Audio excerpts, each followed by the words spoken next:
emails, and I can actually use Google Earth. But anyway, Don and Peggy invited me to speak about why I go to Israel each year to inspect the volunteer and the domestic barley crops.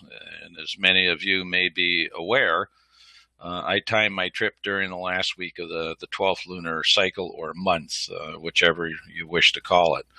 I think it's appropriate that I go through a bit of history of how we got to where we are right now, because I think just about everybody shares that same commonality, at least a lot of the folks that I know who are listening tonight. And of course, there are many new people who we've been dealing with and talking with and trying to assist, and some folks just coming out of Protestantism, et cetera, and keeping holy days for the first year and the first time this year. And that's been a trend for the last 2 to 3 years. So it's something special in that regard, that it makes you just feel wonderful. It brings you back to that 11th hour hired person. But anyway, in 1993, Linda and I left the Worldwide Church of God because of the absolute filth which was being touted as new doctrine in our local congregations, especially the one right here in Rochester. It was about 350 of us there. And they bit it real quick, real hard, and digested the whole thing, most of the folks there. But we can no longer let our little ones be exposed to stuff like that. And I don't think I have to go into any details. We all know that history, and each one of us has a little different version of it, I think, or most of us do. But several years after that, we participated in what we call the church wars. It wasn't. It was okay to a point. We went to global, then we were involved with some other people, et cetera, et cetera. I hear somebody talking, but I can't hear what they're saying. Yeah, it's very important, everyone, to keep your mics muted when you're talking and doing things there. Everyone hears it. So anyway, yeah, after 3 years in that, we decided to venture out and try to strengthen our path in a personal relationship with the Father and the Son. With basically, we'd come to the understanding of no man or organization inserting themselves in between us. So with that, we started our individual examination of each of the major tenets or doctrines which we had come to understand were part of the Word of God, Elohim, which had formed a basic foundation in Christ, Messiah, and thus with our relationship with our Father. This was quite an undertaking, as it turned out, and I'm sure a lot of you folks went through the same thing, but it took the better part of 2 years for us to get refocused onto or into one of the relationships, a one-on-one with the Father and the Son. To say it had been life-changing would probably be an understatement, as once again is probably true with all of us, but the adage, the truth shall set you free, had a new meaning for us. And it certainly did, and what we're doing now is a result of what came out of those studies. Individuals with our family. We didn't really fellowship with a lot of people at that time, etc., but we would conduct our own. During our studies, however, there was this nagging realization, maybe better stated, even a doubt, constantly reverberating in my thoughts, I think at first, and it was centered around the keeping of the Moedim, or the appointed times of meeting with God, Elohim. Something wasn't right. It started to become very personal to me, but I would put it off and put it to the side while I was digging into things which I considered at the time more important doctrines. And of course, they were very important. They were very personal in our relationship.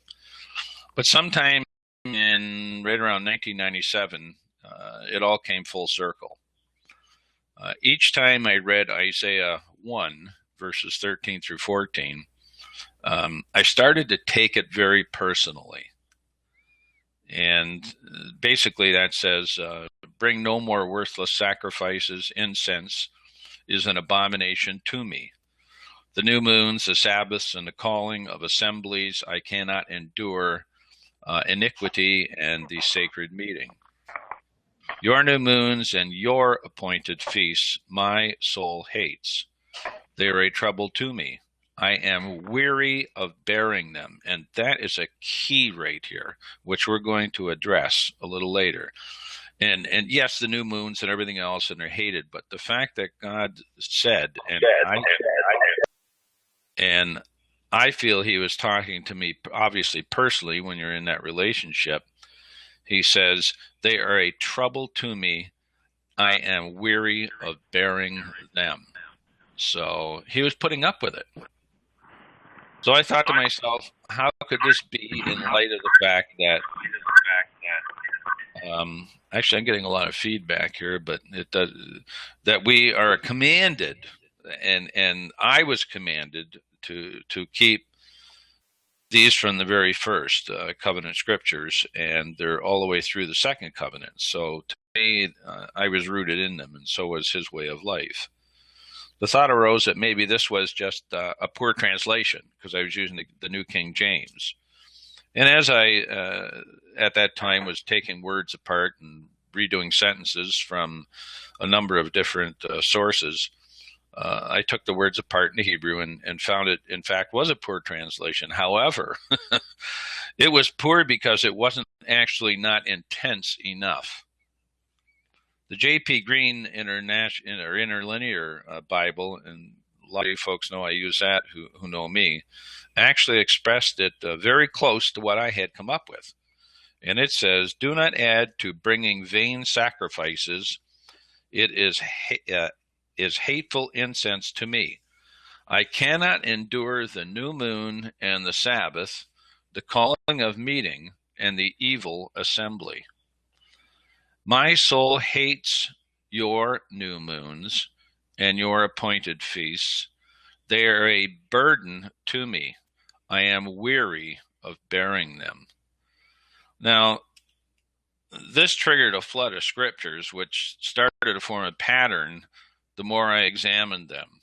For instance, in our instructions as to keeping the appointed times weekly and annually, God, Elohim, and you'll hear me repeat the word, when I say the word God and I say Elohim, or if I see the word the Lord, I say Yehovah, etc., or if the word in the Hebrew actually means Eloah, I use that because there are a lot of folks who do now get the information from us, the abib reports and that, who use Hebrew names, sacred names, and if I didn't use them, there are some of them who wouldn't even bother to utilize that tool because they feel that they shouldn't do that. And so to accommodate them, that's what I do now. And it just, so I try to be inclusive of everybody.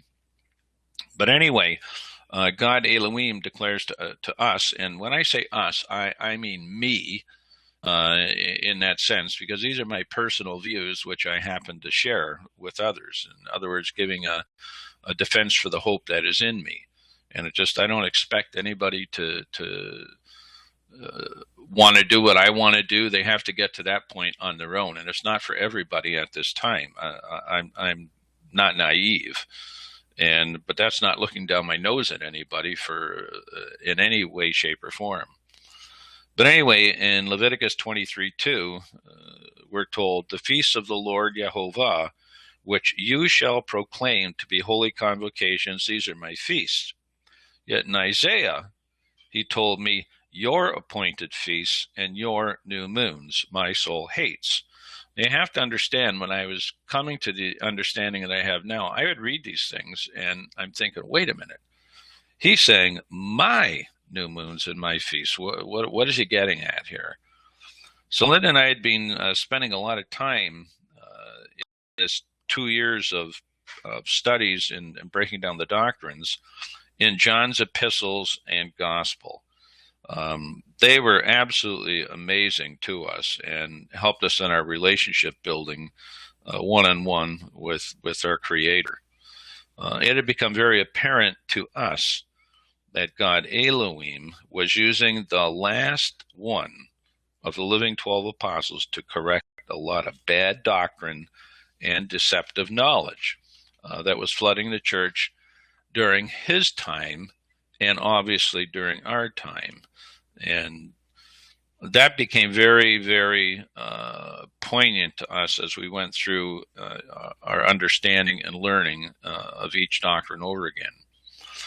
It was not unlike what is happening today in the church. I mean, there's a lot of confusion and a lot of people going in a lot of different directions, a lot of hatred, which really, really bothers us. But anyway, it has a very definite effect in this present time. And John is very soothing when it comes to these things because he spells things out in detail.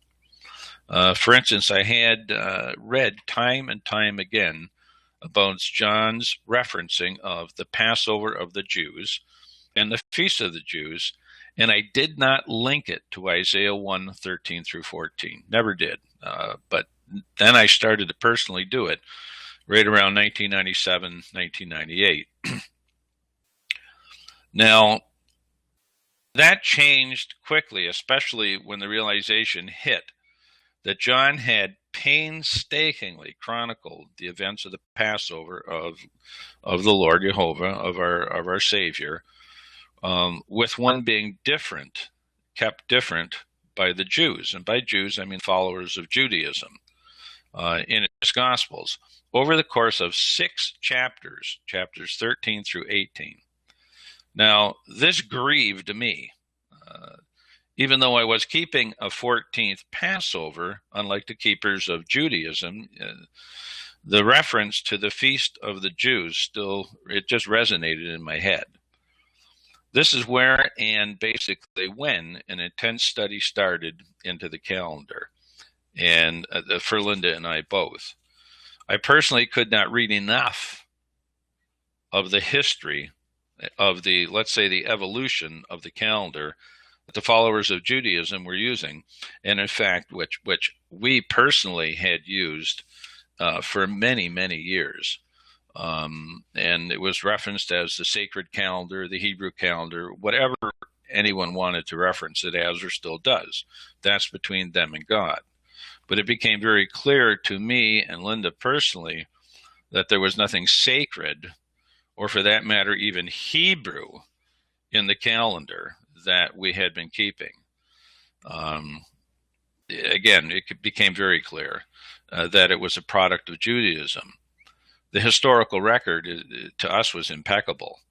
We had researched volumes of Jewish teachings and history in an attempt to determine when it had actually all changed. Well, it didn't all change overnight. It took a long time. That's why I used the word evolution.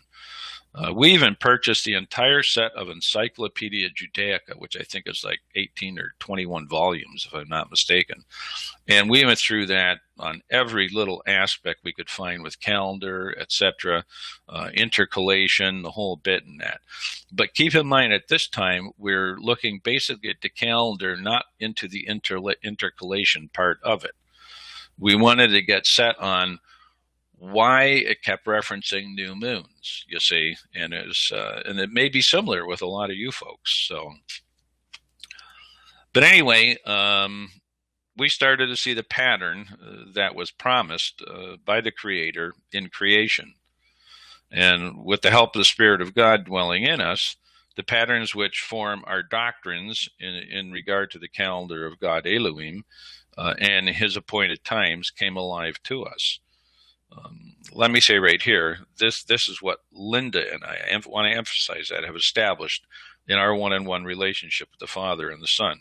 Whatever you have established is between you and them, and you should do it with all your might. So we are to grow in the grace, which I don't like to use the word grace. I like to use the word favor and acceptance, and the knowledge of Jesus the Christ, the Messiah.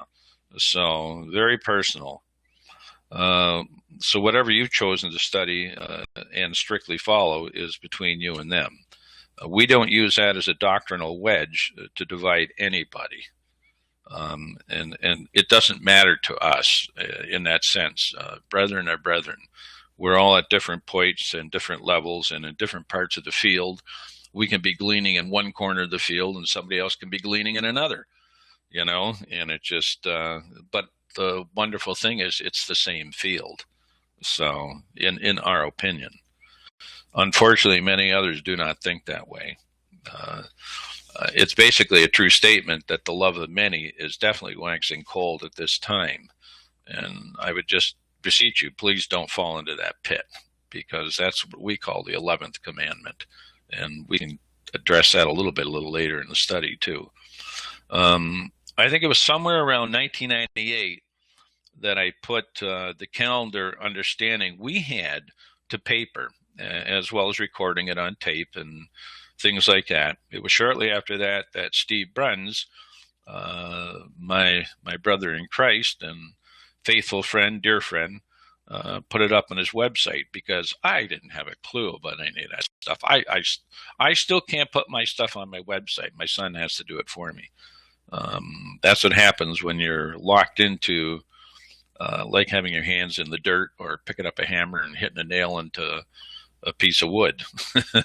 My brain doesn't want to accept the other side of it.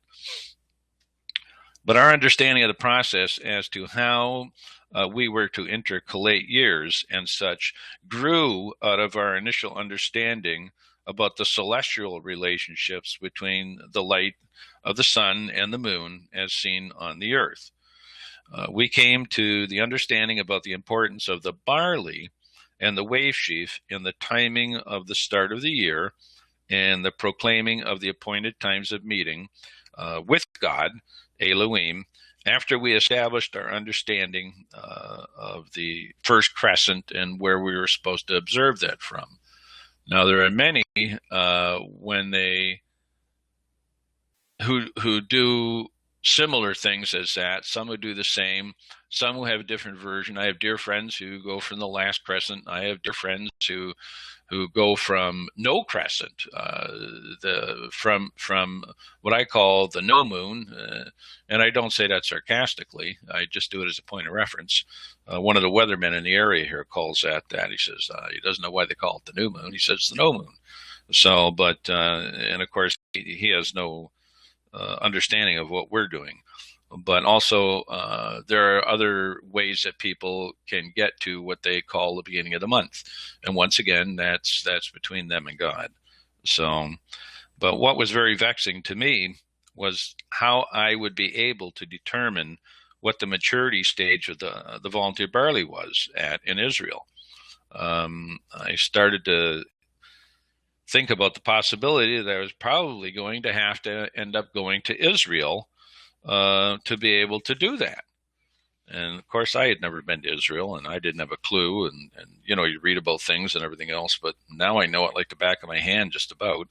And we're actually going to go there a little later in this study on Google Earth. I'm going to take you right to some of the locations through Don's assistance as to where we actually inspect barley. So, and this is all over the country.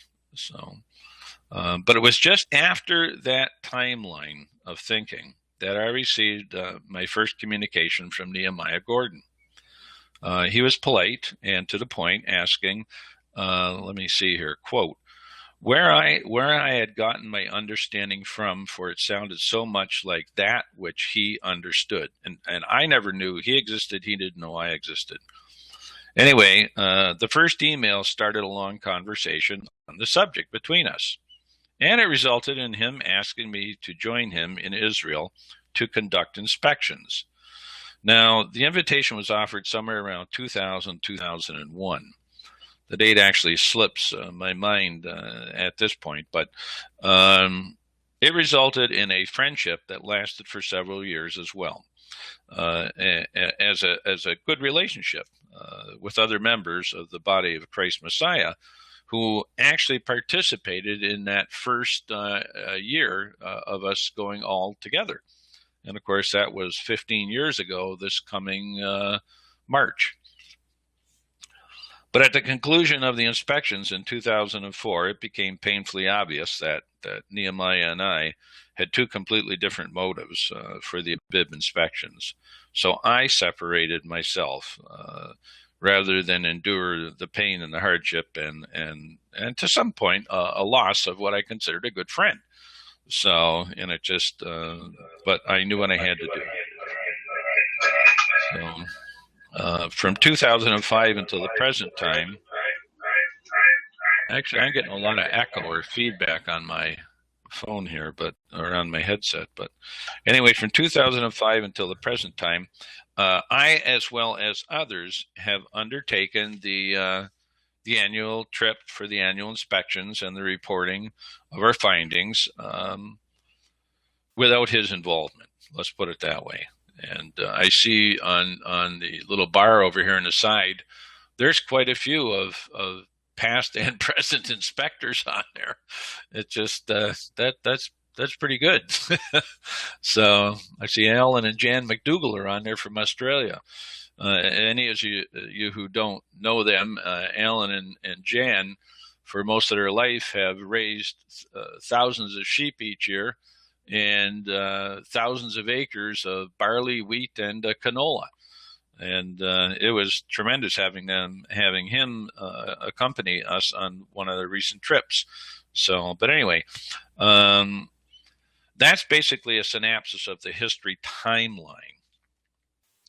Don has asked me when he first called some very specific questions, about specific scriptures which have shaped our understanding of the need, first of all, to utilize the barley growing in Israel in determining the start of the year, whether it be a 12 or a 13-month year. So let's go through a few of them, and then I'll talk about how and where we undertake our inspections today and some of the tools I utilize in attempting to pattern the growth cycle from year to year, and others do the same thing, the same set of tools. The most compelling scripture to me for the need to travel to Israel each year to undertake the barley inspections is found in Deuteronomy 11. And anyone who's read anything that I have written since 2004 has seen this always prominently there. But actually, it's a group of scriptures, and I've got them written out here, most of them. Deuteronomy 11, 10 through 15 is what I'm focusing on, though. But so let's just read 10 through 12 to get the gist of what God, Elohim, is telling us here. So he says to Israel, "For the land which you go to possess," and this is the New King James Version right here, "to possess is not like the land of Egypt, from which you have come." That's why we don't look to Egypt. And if somebody says, "Well, why don't you go to Egypt to look for the barley?" That's what they did first. Well, no, it was used as an example in my understanding. But he tells us right here, we don't go to Egypt to look for anything that has to do with him anyway. So he says, let me start again then. "For the land which you go to possess is not like the land of Egypt, from which you have come, where you sowed your seed and watered it by foot as a vegetable garden." Now we're going to see here, the Creator is going to define the differences between Egypt and Israel with the different criteria employed to grow crops. One is dependent upon their ability to irrigate, the individual sowing the seed in that, and the other dependent upon God Elohim, as he's going to tell us right now. "But the land which you cross over to possess is a land of hills and valleys, which drinks water from the rain of heaven. Now, that's not like the flatland of Egypt, depending on the waters of the Nile and the ingenuity of man to basically irrigate with it. And he continues, a land for which the Lord Jehovah, your God Elohim, cares. The eyes of the Lord Jehovah, your God Elohim, are always on it, from the beginning of the year to the very end of the year. To me, this is absolutely and abundantly clear in my relationship with him. Israel, being the promised land, is the focal point of the year as to its start and its finish. There is no other.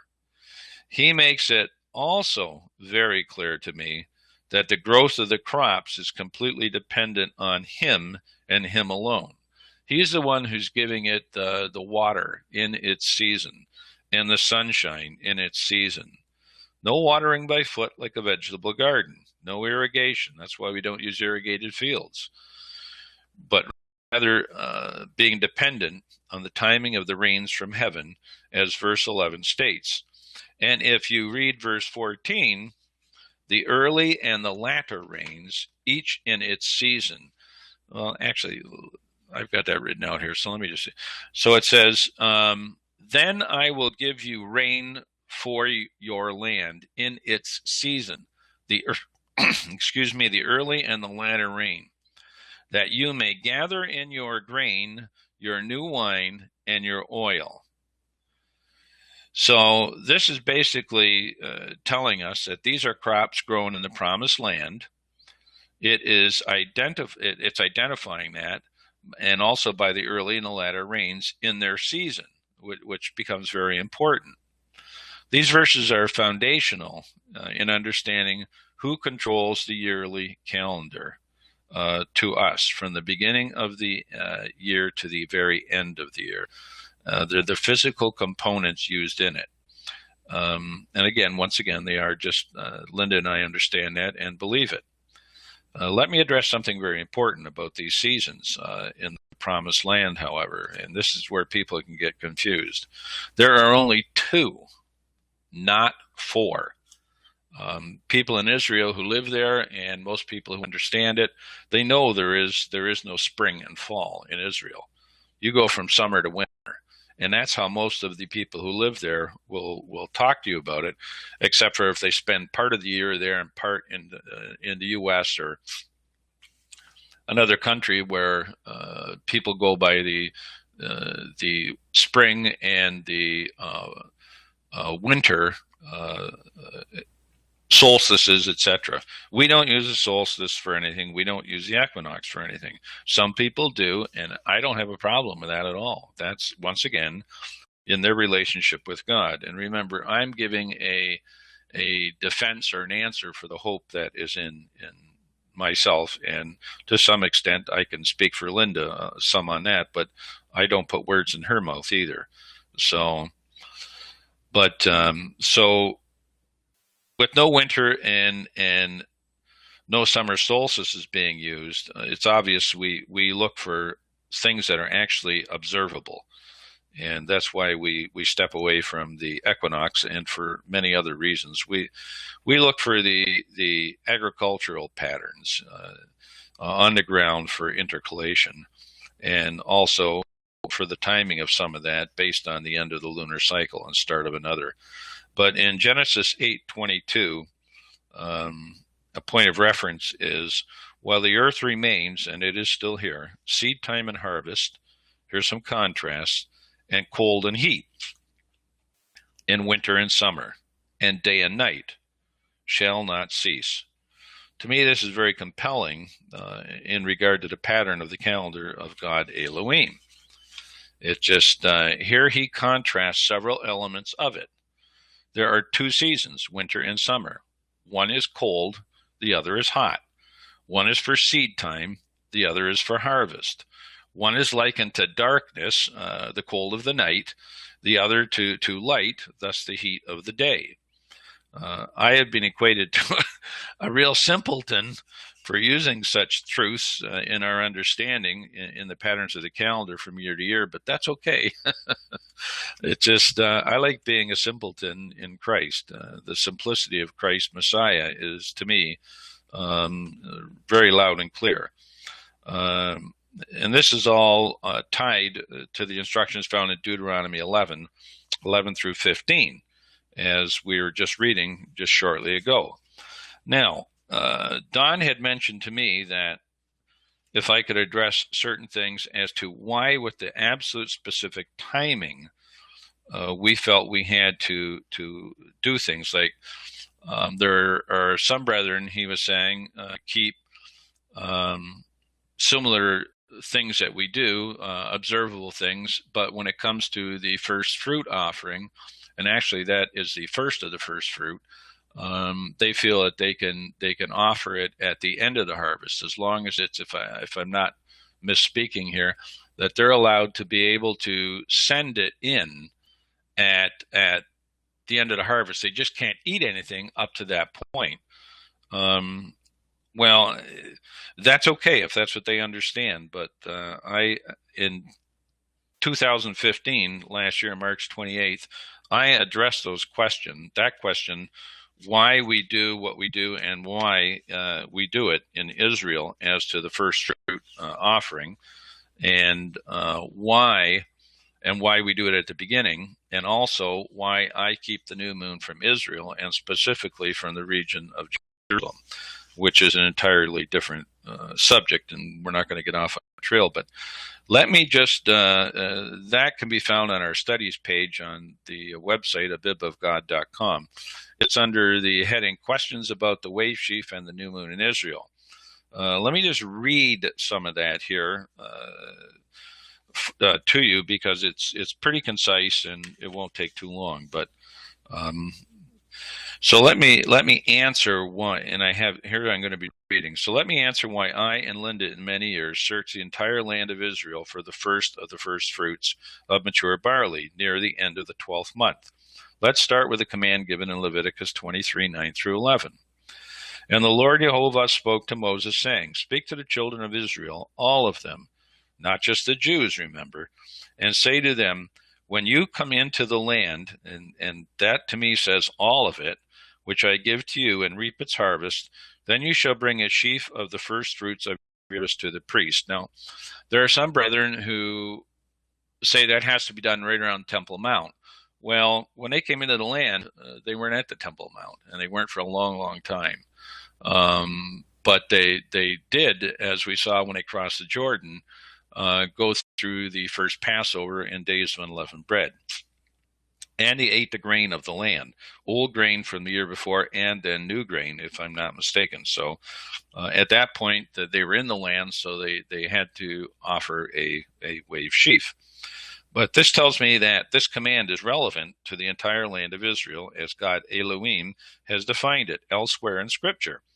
With that said, there are some areas we do not venture into, such as Gaza or portions of Israel now located in other countries, which is Jordan, etc., because, as we know, there are 3 tribes that were across the Jordan and inherited that area too.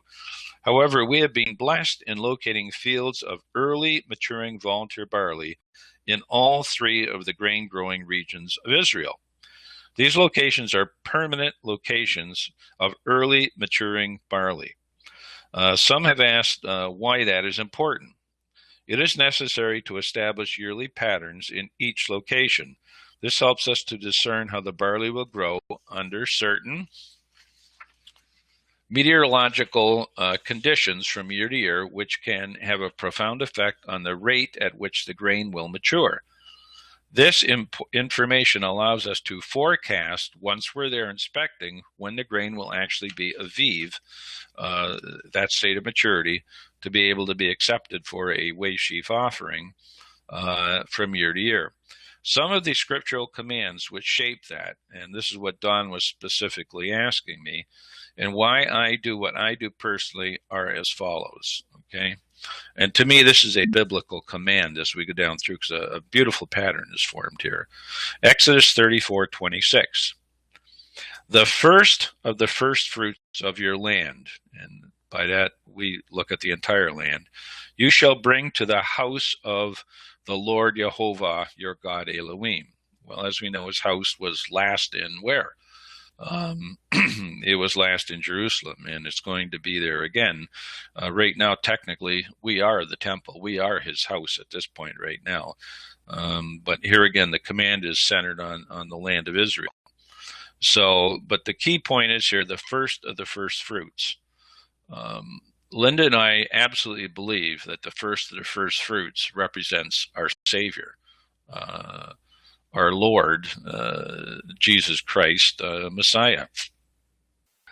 We, and for many reasons, remember it tells us that when we get back there, that in Leviticus 23, that this wave sheaf of the early harvest, the barley harvest, was waved for acceptance on our behalf. That's very important because he had no sin in him. He didn't have to go through what he went through for himself to be forgiven. There was no sin. He did it for us to be accepted by the Father, which is just absolutely magnanimous, and it's awesome when you think about it. There's a Creator doing this for us. So, but anyway, Exodus 23:19. The first of the first fruits of your land you shall bring into the house of the Lord, Jehovah, your God, Elohim. Once again, a command. Exodus 22:29. Now, here is a critical verse, and Don, this will answer some of the questions you asked. You shall not delay to offer the first of your ripe produce and your juices. That's why we don't wait to the middle or to the end or even a week into the new month to declare in our own understanding whether the year is intercalated or not, because that certainly wouldn't be following the spirit of this command here. But it's also found in the New Testament too, in Mark 4:29. But when the grain ripens, immediately he puts in the sickle, because the harvest has come. And we could read verses 26 and 29 centered around. Actually, let me do that just a second. This is really important because I have people tell me at times, well, you can't show us anywhere in the New Testament where there is a pattern. Well, yes, I can, you see, and I wouldn't just leave it as Nehemiah had put it, using the left foot. We like to use the right foot too.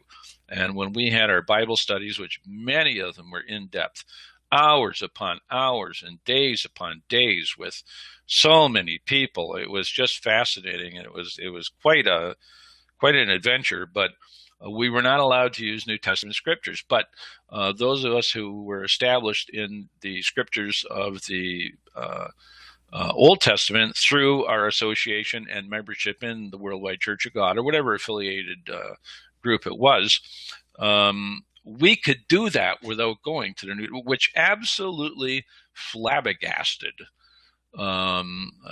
rabbinical Jews and Karaite Jews. They just couldn't understand how we could glide so easily and smoothly through what they considered their scriptures. They didn't know that Christians could do that.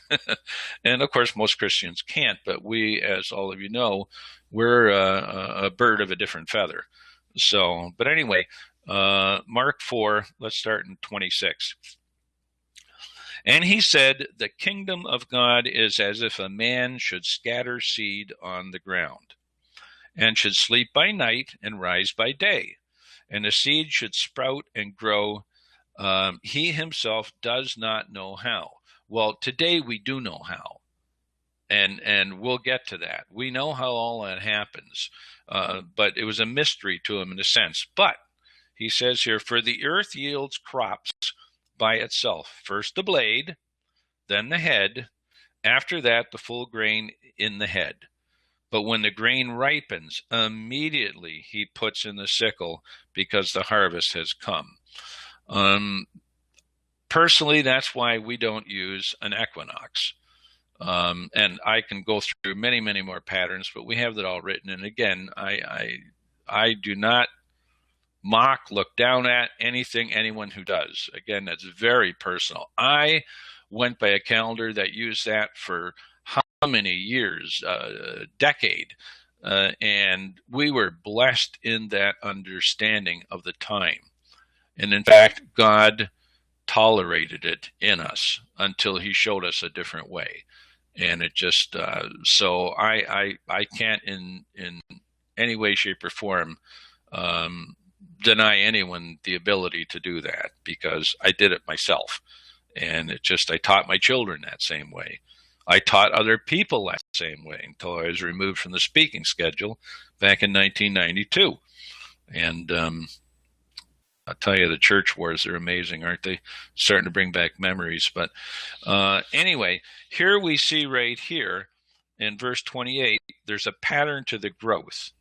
That pattern today has been chronicled and examined, and we actually have a document that's called the Zadok scale. And there's a Feeks scale, et cetera, and it's available on our site. And it actually shows the pattern of how the barley grows, the times and conditions that you find at all the various stages of it. And we use that as a guide. It's very, very helpful for the scientific end of it. But anyway, I think it is, back to this little letter I wrote to everyone, I think it is self-explanatory that the first of the first fruits from the entirety of the land is to be brought to the priest without delay. That is the direct pattern of commands established in Scripture to our understanding. We could spend a lot of time here adding all the agricultural reasons for this as well, but let's continue to focus on the basic scriptural answers for doing so, and then establish the pattern which links these great events of the first month together, which I mentioned at the onset of this letter as to why I do and what I do. And remember, the reason we do not use the equinox, there's many of them, but in some years that would leave the harvest sitting for up to 5 to 6 weeks. It could rot. It could be damaged in that time, because in Israel, when the heat turns on, it turns on, and everything dries out to a crisp. It's just something that we don't experience in this country, at least not where I live in the country. So, but in Deuteronomy 16, 1 through 12, and of course we were given the command there to immediately put the sickle to the grain when it's mature. So you don't let it sit. And that's just a basic agricultural understanding. And we do have if you go to the, you can find the basic tenets of agriculture when it comes to grain. There's an article on that, and leaning heavily towards that grown in the Middle East on our, the Aviv search page, if I'm not mistaken. And it just, and you can click on that, and down about in the middle of the updates, because all the updates from year to year are still on there, so you can go back and compare them, etc., and go from there and see the patterns that we've established. But in Deuteronomy 16, 1 through 12, we are given command and instruction to observe the month of Abib and to keep the Passover, days of Ub, and the start of the 7 weeks harvest unto Pentecost, or Feast of Weeks. Verse 9 specifically tells us, you shall count 7 weeks for yourself. Begin to count the 7 weeks from the time you begin to put the sickle to the grain. Once again, supporting the pattern that we came to understand was found in Levitical 23. And when you get to verse 15 there, it describes the 7 weeks count from the perspective of 7 weekly Sabbaths being completed, or 7 perfect creation weeks in our understanding, starting from day 1 through day 7, which is the Sabbath. It is obvious to me that all this activity of the first fruits of the grain harvest is centered around the month of Abib. So all the dates given here in Leviticus 23 are in the month of Abib. In fact, the 14th, verse 5, 15th, verse 6, and 21st, verse 8 are listed. So when specifically is this first of the first fruits grain to be brought to the priest? Verse 11, he shall wave the sheaf before the Lord Jehovah to be accepted on your behalf on the day after the Sabbath, and that's the weekly Sabbath, 7676, the priest shall waive it. I personally believe that this is the first day of the week, which we refer to as Sunday. God never gave it that name. He just gave it a number. It did not have a name given to it by once again, God Elohim. Just a number, as all the rest of the weekly days had been given. Only the seventh day was named by God. All the other days of the creation week are defined around the Sabbath. So when we are told the day after the Sabbath, that is telling us the focus is on the first day of the week. So I use the first day of the week as the day the sheaf was commanded to be waved on our behalf by the priest during the days of unleavened bread. Others have different understandings of that, and once again, we don't try to discredit it. I am giving a reason for the hope that is in me. Thus, when I travel to Israel each year prior to the end of the 12th month, and this is why we do what we do, I look to the established early fields we have located over the past 14 years to inspect their level of maturity because they're reliable witnesses. The maturity level I look for is whether the grain will be physiologically capable of reproducing themselves by at least the 15th day of the next month. And of course, there's a tremendous spiritual equivalent to that in our Savior, because he is reproducing. This is his body, and we are of his body.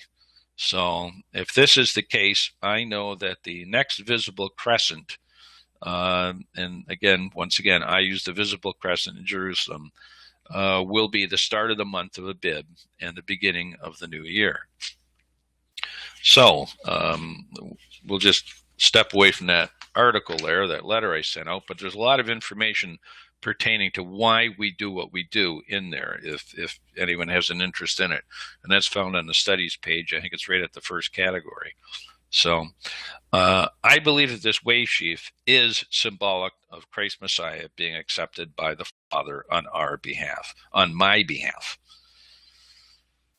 He certainly, once again, didn't need to do it for himself. It wasn't necessary. And I believe that this first of the first fruits, which starts the early harvest, the unsevened 7 weeks of early grain harvest, which is the humble grain called barley, is all about us, the 7 churches of the 7 of the Second Covenant Scriptures. And the reason we call it humble, well, it's called that in by many writers who talk about it. But if you ever look at barley as it's maturing and as it's getting mature, it bows. And Rick Andrews brought this up many years ago, and it just was just had such meaning to it. It bows. Wheat does not bow. I'm sure there's been some wheat that, and I know for a fact there is, that when it, I think semolina actually will the head will bend over, but the rest of it is stiff-necked all the way up. And thus we have the wheat harvest starting after the barley harvest. But anyway, I don't want to get into that. But God has a sense of humor as far as I'm concerned. So anyway, after these 7 weeks, we find ourselves coming to another harvest. And a lot of people have been confused on that in the past. That's no longer the barley harvest. The barley harvest is over. The Feast of Weeks, Pentecost, or First Fruits, it's called by 3 different names for many reasons, which we won't have time to get into, but that would take us off our focus. That was the start of the wheat harvest, Exodus 34:22. And you shall observe the Feast of Weeks of the first fruits of, of the wheat harvest.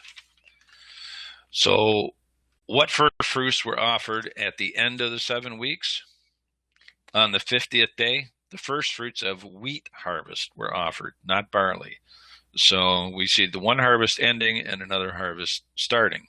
In the plan of salvation, I think all of us have understood, regardless of what calendar we keep or whatever, that it's all tied to the crops growing in Israel.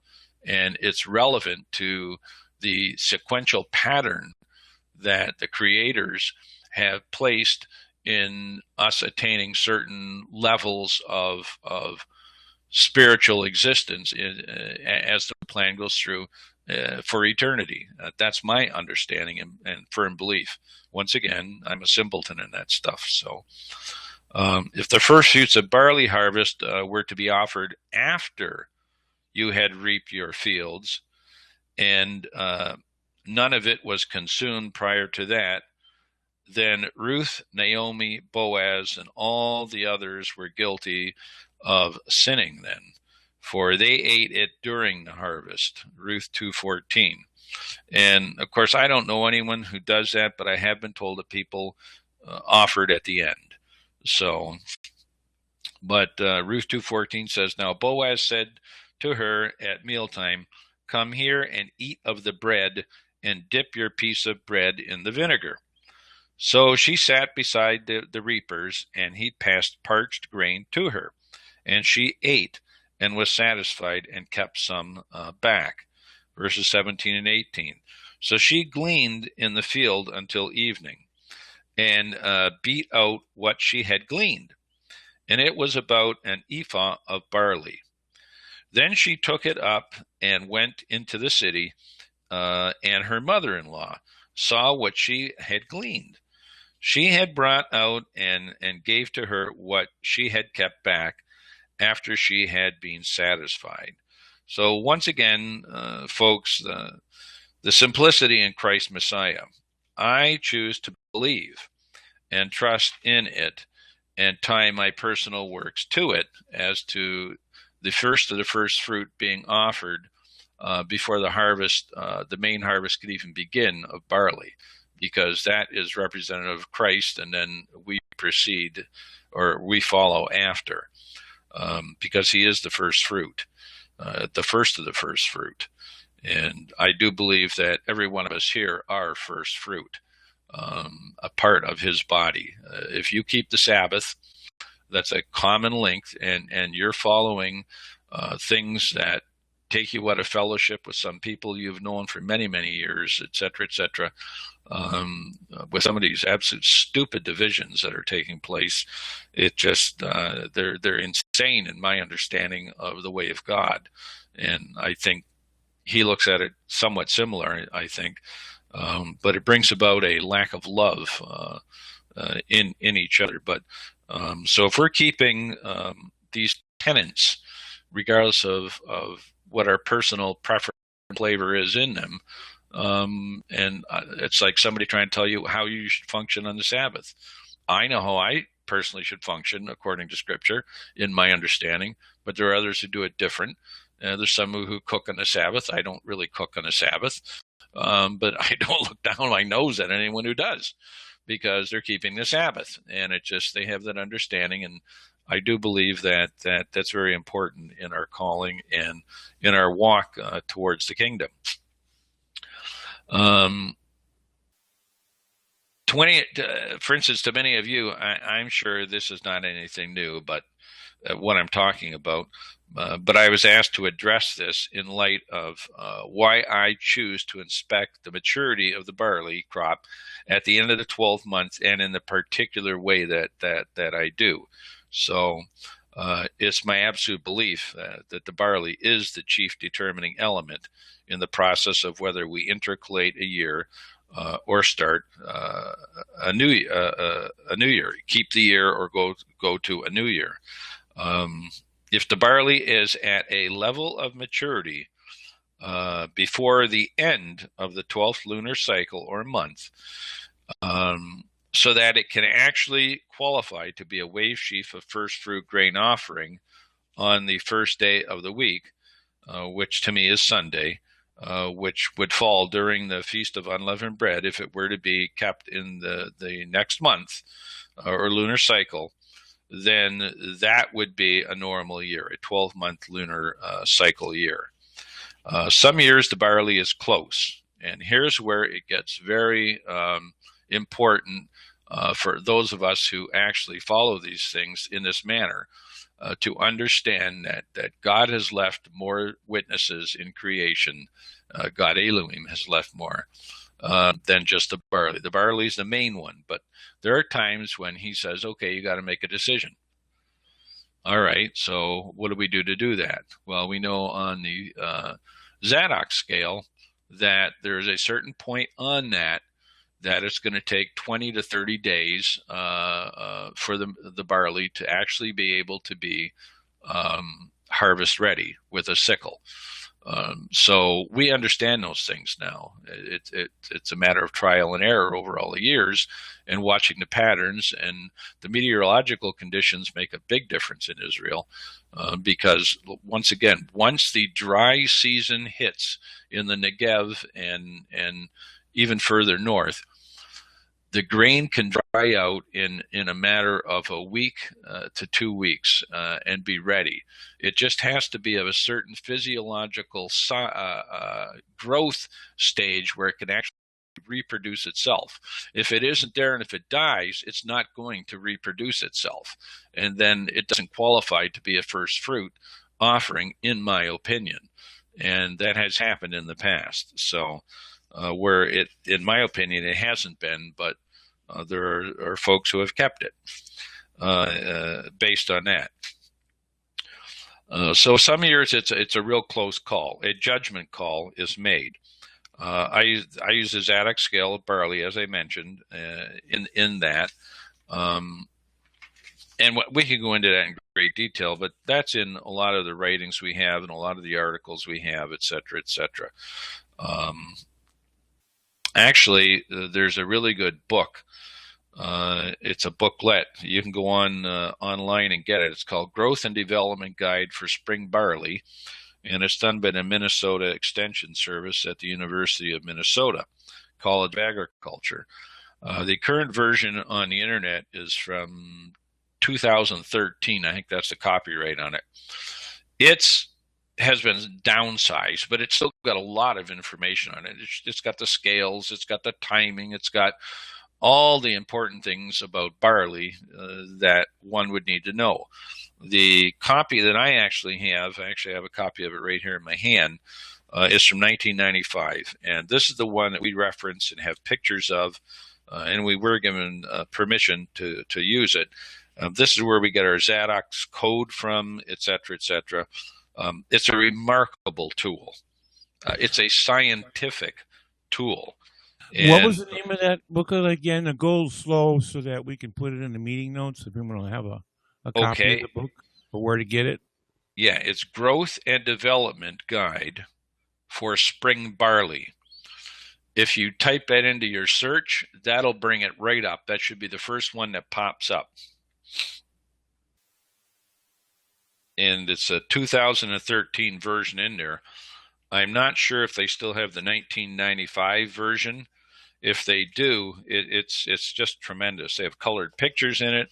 They show all the different growth stages. They give the timing of them, the life of them, the whole bit. And it's just a great resource. It actually shows 4 pictures of the development of the seed itself, how it's elongated, then when it's starting to firm up. It doesn't really go into the dough stage, but it calls it here, but we don't call that stage the dough stage, but it does. And it gives all the charts and that. The one that's currently on there doesn't give as much information as 1995, but it certainly gives a lot of information. And it's a real handy tool. But we have that on our site, and it's actually in the booklet that we have on there, which can be downloaded in Spanish, English, and sacred names. And that you'll find that right down at the bottom of the studies page. And you'll see it down there. And you'll see the scales in there and everything else. And also in some of the articles, we have them too. And anyone who's followed us over the years understands that we reference that quite a bit. But let's move on here to some of the other witnesses that help us make the call for an intercalated year. Once again, in my opinion. Let's look at the Song of Solomon. And Brian and Ken constantly reference this and things that they do, and as they should, in my opinion.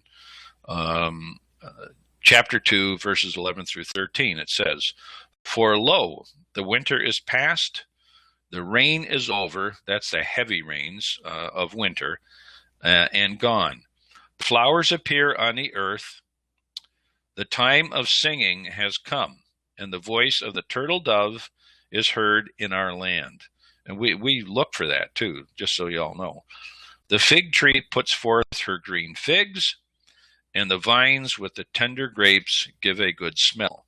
And anyone who follows our reports understand we look for both of those too, in the same locations every year, because that tells us from year to year whether it's going to be a witness for an intercalated year when we have to do a forecast. If it isn't already, if the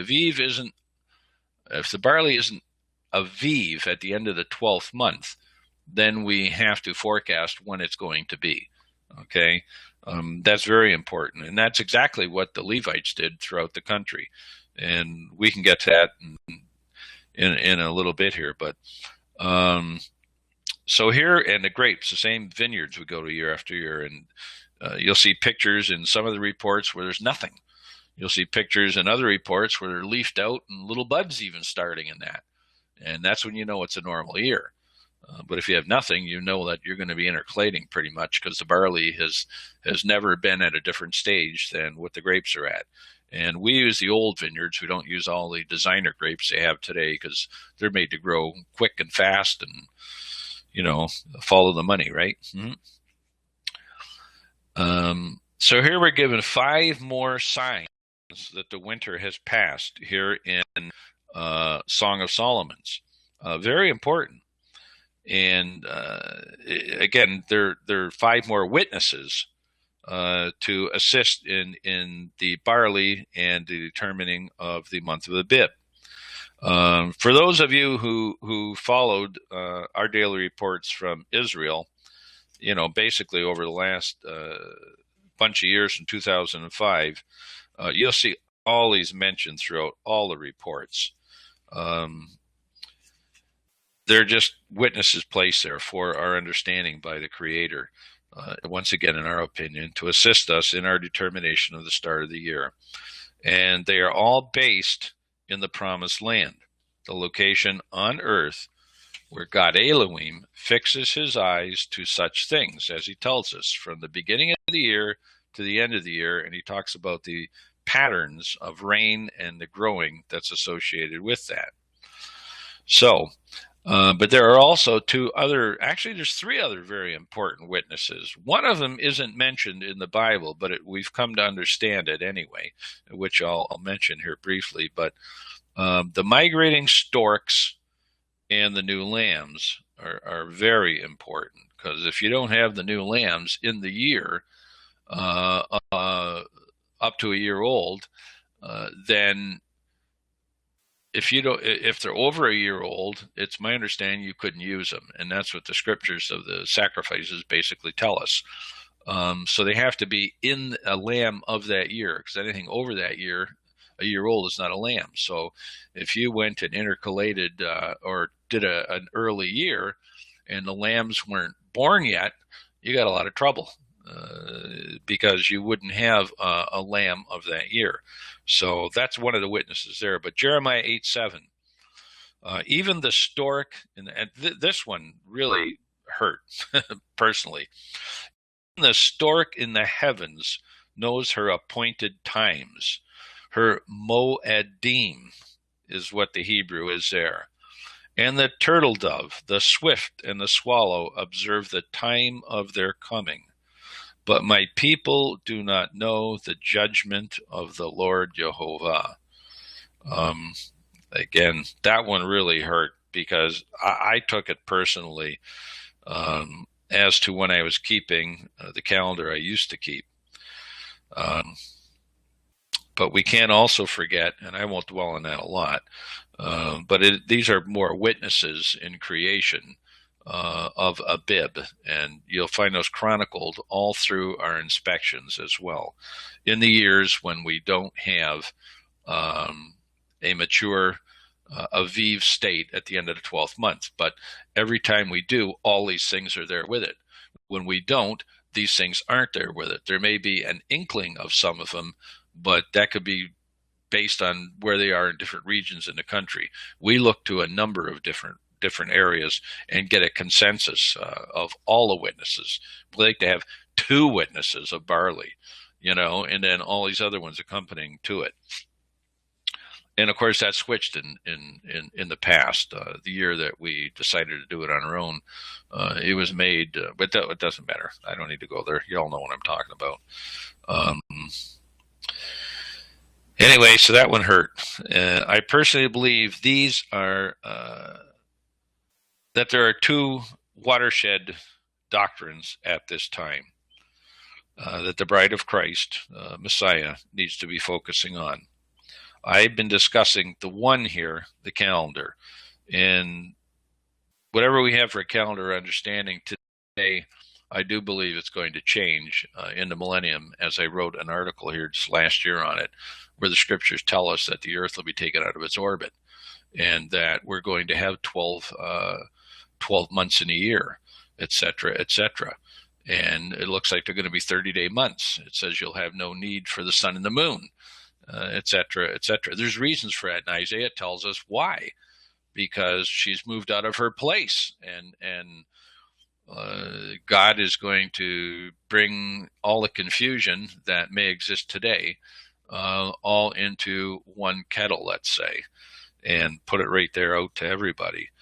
There'll be no need for going in different directions, no reason, no excuse, etc. So the calendar I'm using right now, I believe we won't have to intercalate in the future. That's my personal understanding. So we won't have to do those things. But I've been discussing, once again, my beliefs in brief tonight. There is no doubt in my mind that God Elohim gave me a pass on keeping the calendar of the rabbis for as long as I did. My heart was in the right place, and my family was blessed abundantly because of that. So how in the world can I look down my nose at somebody who keeps what I call the rabbinical or Maimonides calendar? I know there are people who pound on people who do that, and vice versa. That should not be the way. It just shouldn't be the way, again, in my opinion, because of the 11th commandment, which we can get to shortly. However, God determined it was my time to move beyond that reckoning and to worship him and meet with him at the appointed times he had declared as the feasts of the Lord Jehovah, and not the feasts of the Jews, which is rabbinical Judaism. The time had come for me and for Linda to make personal choices in our relationship with him as to which we would keep. He gave us the choice. Now that the knowledge and the means were available to us to do so, based on the witnesses in creation, which he gives us in the promised land, we knew we had to move on it. We were convicted of it. Remember what he declares to us.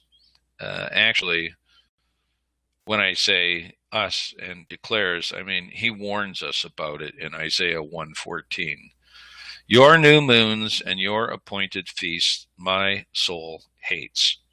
They are a trouble to me. I am weary of bearing them. I hope we get that point there, because most people don't bring this up. Did we see that he was warning us? It's embedded here. He isn't going to tolerate it forever, especially if he's brought you to an understanding of something different.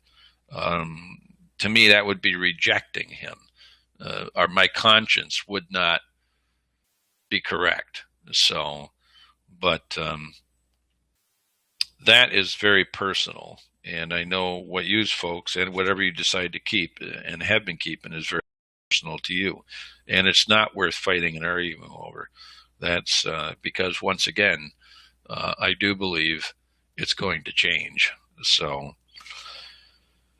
but we're being made perfect in Christ Messiah at this time. He is our wave chief, in my opinion and belief. I believe we need to get this one right. We have been given the knowledge and the tools and the means to do so here at the end of the age. It doesn't take a lot of money in a sense of a congregation supporting you to do it. We do it out of our first tithe. That's how we do these things because we're the stewards of it in our understanding. I believe it is a watershed doctrine to many of us. We are being prepared to be the bride of Christ Messiah, a function we will undertake in the household of the Father for eternity. Again, we have to get these things right. We're not going to be perfect in it because Christ says he will complete the work he starts in us. But we certainly have to get to a certain point, and he knows what that point is. We don't. We'd like to say it's, the bar's down here. Well, that's human nature. But he usually shows us, no, the bar's up here a little higher. So just in case you were wondering what the other watershed doctrine is, in my understanding, let me say it is the 11th commandment. And most of you who know me know I talk about this as found and taught in John's Gospel. And you find it in John 13:34 through 35. A new commandment I give to you, that you love one another as I have loved you, that you also love one another. By this all will know that you are my disciples, if you have love for one another. Just look around, brethren. The anger and the hatred between those who were once brethren is horrific. It's the absolute shame of the churches at this time, in my opinion. It's disgusting. But we're not going to we won't get caught up in that right here. And I just ask people not to ever get caught up in that. It's amazing if you look at where things have gone to. So as to inspection protocol, or the patterns we have found and look for in Israel on the ground, you've just seen a synopsis of it. We don't have the time to go into a lot of it, but if anyone has any specific question as to some of that, we can do that right now. But if not, we'll move on to Google Earth. And what I was going to do in Google Earth was take you around the country and show you some actual locations of where we inspect. And anyone who ever wants to take a trip there, actually anyone who would want to spend the time with me to put that together and put it on the site on Google Earth where they can zoom in and they'll know exactly the fields to go to. There's a danger in that too, because there are enemies of what we do, and to say the least. And but we're more than willing to show that to people, what we've established over the past 14 years, the fields that year after year are the early harvestable fields, and they're witnesses to us. So you folks tell me where you want to go to from here. So I think there were some questions in the chat room. Okay. You have to scroll through. Also, Jim Rudd has put together a book about the calendar and some other really cool resources. I don't know if Jim put his website up there. That would be great. Mm-hmm. Yeah, Jim, if you get a chance, go up to the three dots on top where it says more, and then click down and it'll say meeting notes. In the public notes, put on your website so people can go and get the see your calendar book and some of the stuff you've done. Yeah, actually, Jim and my family and I met with him at one of Dave Haber's feed sites years ago. And good night. Thank you, Brian. This is Jim. I was going to ask you because I was pretty sure that was you that we met when we put our little note up and Dave let us make it. So yes, thank you. Mm-hmm.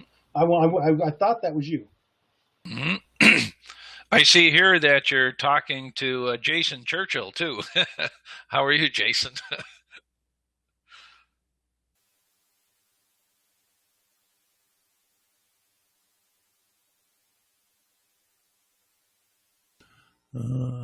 I'm just scrolling down through to see if there's some questions here that folks are asking here. See, Brian's on there. Yeah. Uh,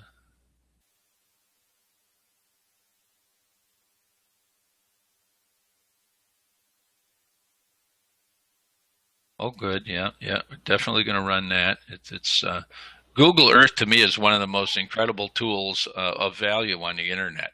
I use it for everything. If when we're doing our reports from over there, you can go to Google Earth and you can actually zoom right into the very field we're looking at, because we tell you where it is on the intersection of what roads and highways and all that. And we'll look at a couple of those today if folks want to. And it's just an incredible tool.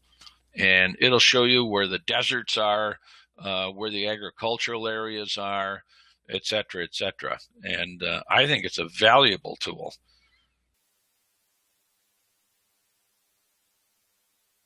Okay, when it gets there, if Brian could answer what calendar he thought Israel was using at the time of Israel, was it observed? I think it was observed, yet Yahweh still rejected it. Would like to know his thoughts. Sorry, the time of Isaiah, and that's where it ends.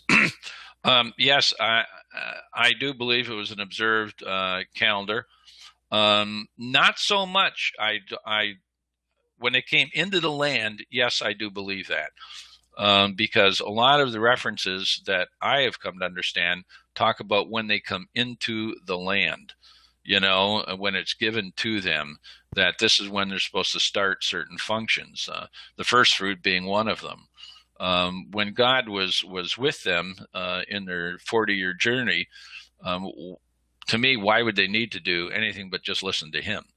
It just that's like where he says when he comes down to New Jerusalem, there'll be no need for the sun and the moon. The sun and the moon will still be there, in my understanding, but there will be no need for them. And we're home. I want to go home. I want to be there, and it just so hopefully that'll answer your question on my thoughts on that. But again, that's personal, and it just let's see. Hey, Brian, this is Jim Rudd. The reason why I was asking was I think they were actually keeping the mechanics correct, but when you read Isaiah, their heart was not there. They would show up at the right time, but their heart was so far off that God said, even if you're keeping the mechanics and your heart isn't there, I'm rejecting you. Yeah, I absolutely agree. Mm-hmm. So that's why I think they were actually keeping the mechanics properly, unlike the rabbinic calendar today. Mm-hmm. But God still rejected it. Oh yeah. Yeah, well, he wants us to be circumcised of the heart and not of the flesh, right? I mean, but of course, he wants both. That brings up an interesting point. Just so you guys understand some of the things we went through in our studies with the Karaites and et cetera, et cetera. I remember one very vivid discussion where one of the Brits, I forget which one, and I hope if the Brits are listening that they don't take offense to that, but they know I call them the Brits, and it just like I'm a Canuck, from birth, and they don't let me forget that either. So, but I am now an American, as in U.S., not one residing in just North America. But anyway, in Ezekiel, it tells us, we were told that some of the folks who were with us, they weren't circumcised, so they couldn't go to the Karaite mosque because you had to be circumcised to get into it, which an ensuing argument developed. And the Karaites said, no, we don't. We have to be circumcised. And the Brits took the position they didn't have to be. Well, if you read about the new temple and in Ezekiel, and I don't have it right in front of me, but you'll read there that we have to be circumcised of the flesh and of the heart to be able to enter the temple, which is fascinating when you think about it.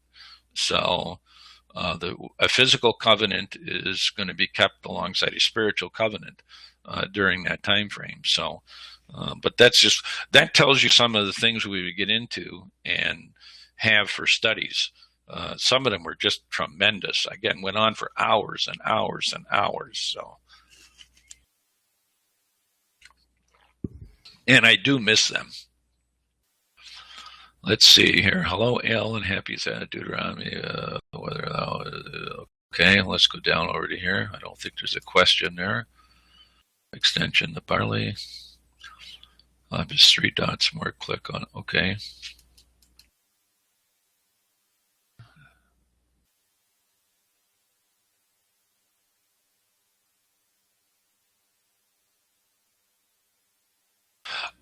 No, Rick is not going to be going to Israel this year. It's going to be just Linda and I, and we're going to be meeting up with Pierre. And then there's somebody else who I don't know, but I think Angie and Zach know them from Oregon, who's going to be there, and they've expressed an interest at going on the inspections too. It's a short trip for us this year.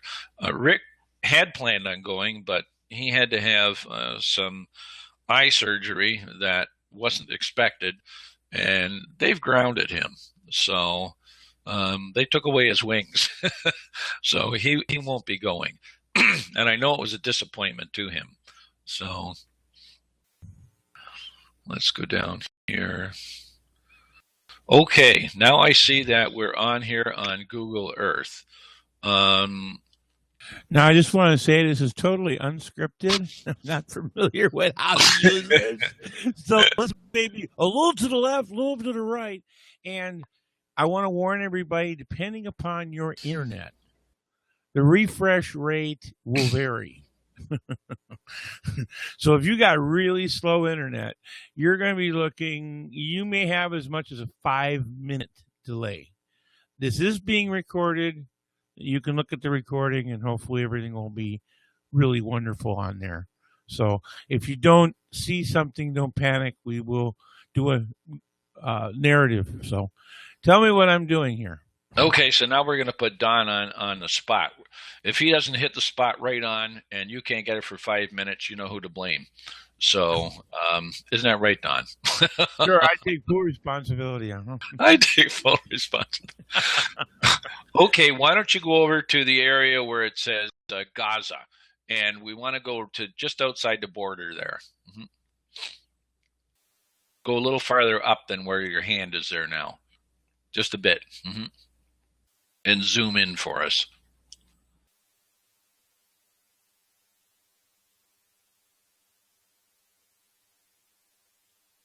Well, that zoomed out. Again, it takes time. What's nice is when you can go on Google Earth yourself and it doesn't have the delay on it, at least on mine. Mine goes instantly to it, but Don is feeding it back to us, so that's my understanding why it's taking a while. So, right. But right, I'm picking it up and then rebroadcast server to server sending it out. So you're actually getting history. Could be. Now, am I looking for fields or buildings here? You're right in Gaza. You do not want to go into Gaza. In 2005, that's the first time my old friend Nehemiah went into Gaza because he was so desperate, and he was terrified to go there. And I don't say that to mock him. I mean, no one in their right mind goes into Gaza. It just, you're asking for trouble. So, okay, now you're going to have to zoom back out a bit so we can get our bearings here. A nice little baseball diamond right there. I like yeah, that you'll find is not a baseball diamond. But note here the agricultural surroundings here. It's absolutely a breadbasket, this whole area right here. And many of the old texts reference this area for barley and wheat, and for the first of it. Let's see. Let's go south of here a little bit now, Don. Mm-hmm. This whole area, all the way up along here, though, is absolutely just loaded with wild barley. Okay, we need to remind everyone to keep your mic muted. We're going to have straight to the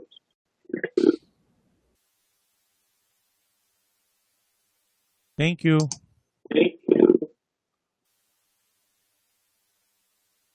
So if you can go to the south here a bit.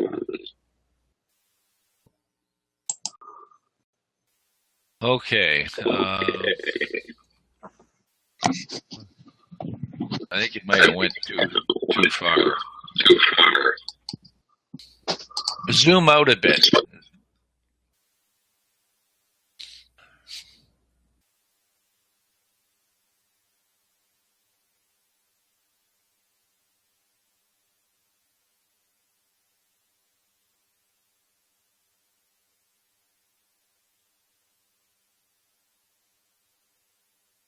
Zoom out again.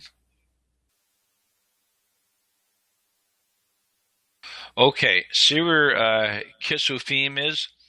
That whole area all around there is absolutely loaded with grain crops, and there's wonderful sections of wild barley growing through here, with many of the other witnesses with it.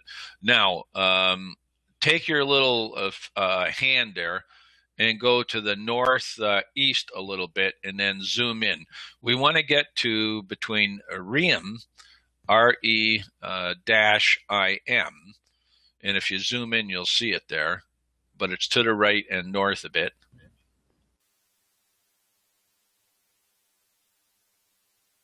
A lot of you have heard us reference Ofakim. You can see it right now on the screen if it hasn't moved on you. That's right to the right of it. All part of the breadbasket, the early breadbasket. Okay, see Reim there and see Barley. Go up about halfway between the two of them.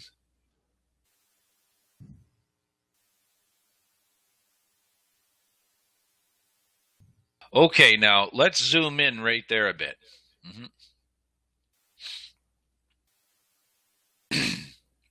I'm going to show you one of the most incredible places, and it's untouched. Unless the sheep and the goats get in there ahead of us, it's usually loaded with everything we need to see. Okay, now take your hand now and put it over. Actually, zoom in a little more. There we go. Okay, see that whole area there with all those little dotted trees on it and everything else? That cannot be, that's land set aside. It's left in its natural state. Okay, now you're zooming in real close there. Just push the screen to the north a bit, so we're actually going to see a little more of the south here.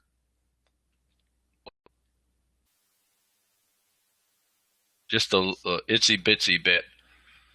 And then take your finger, your hand there, and put on a couple of the pictures. Those little boxes, if no one's ever done this before, those are pictures people have taken. There, that's perfect right there. Take your hand now and zoom into a couple little boxes, and let's see what it says on them. That's showing where the river runs through, so you don't want that one. Click that one off.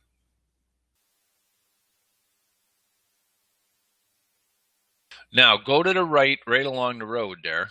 Go up the road, right where the little road's cut back in there. To keep going north. Yeah. No, just down one now. Come down one. One picture down. Right there. Click that one on. Now, here you're seeing where one of the most perfect locations you could ever go to. And there's a lot of these, okay? If you can click that back on again, Don. Give it a moment. It's coming up. I enlarged it. Oh, terrific.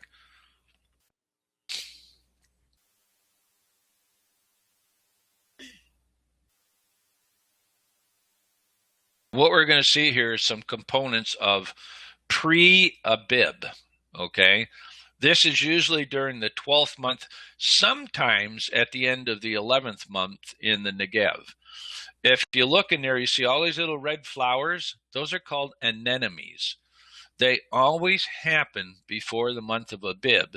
And in some areas in Israel, the higher elevations, they'll be there during the month of Abib, because there are 7 agricultural, climatic or meteorological areas, in Israel, and that's a scientific thing. And I laughed when I came to the understanding of what the agriculturists were telling us. There's 7 of them, and there's 7 weeks of harvest of barley.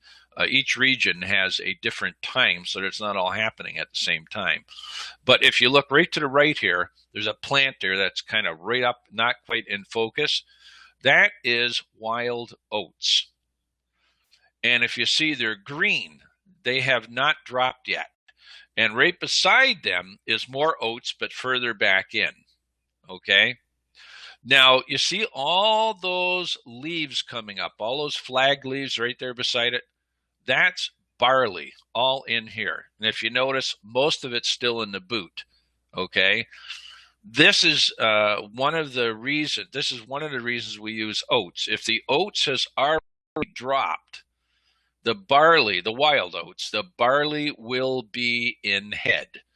Then it's a matter of determining what stage it's at. Is it physiologically able to produce itself? And the way you know that, well, of course, you can take it and plant it, which we've done, and that's on the site. But if it can be ground into fine powder, then you know you have abib. And that's what we look for. But you'll see the difference in the growth here between the oats. See how tall the oats is there? And the barley. There's a few sticks of barley there on the left there that actually are out of the boot with the heads coming up. But that barley right there, that's probably at best in the flowering stage, which is many, many, many weeks away from meeting the minimum requirement of Leviticus 2, verse 14, as to what's acceptable as a first fruits of grain offering. Now, this is one of the reasons why I love using Google, because you can actually get pictures like this, and a picture is worth 1,000 words. This is all pre-Aviv here. By the time we get to this field, we're hoping that this field is all up, the oats is all dropped, the anemones are all shriveled up and withered away, and that the barley is up nice and high and pure and bowing over. Once you see that, then we get excited, and that might be strange, but we get excited about barley. So, but and most of the inspectors do too.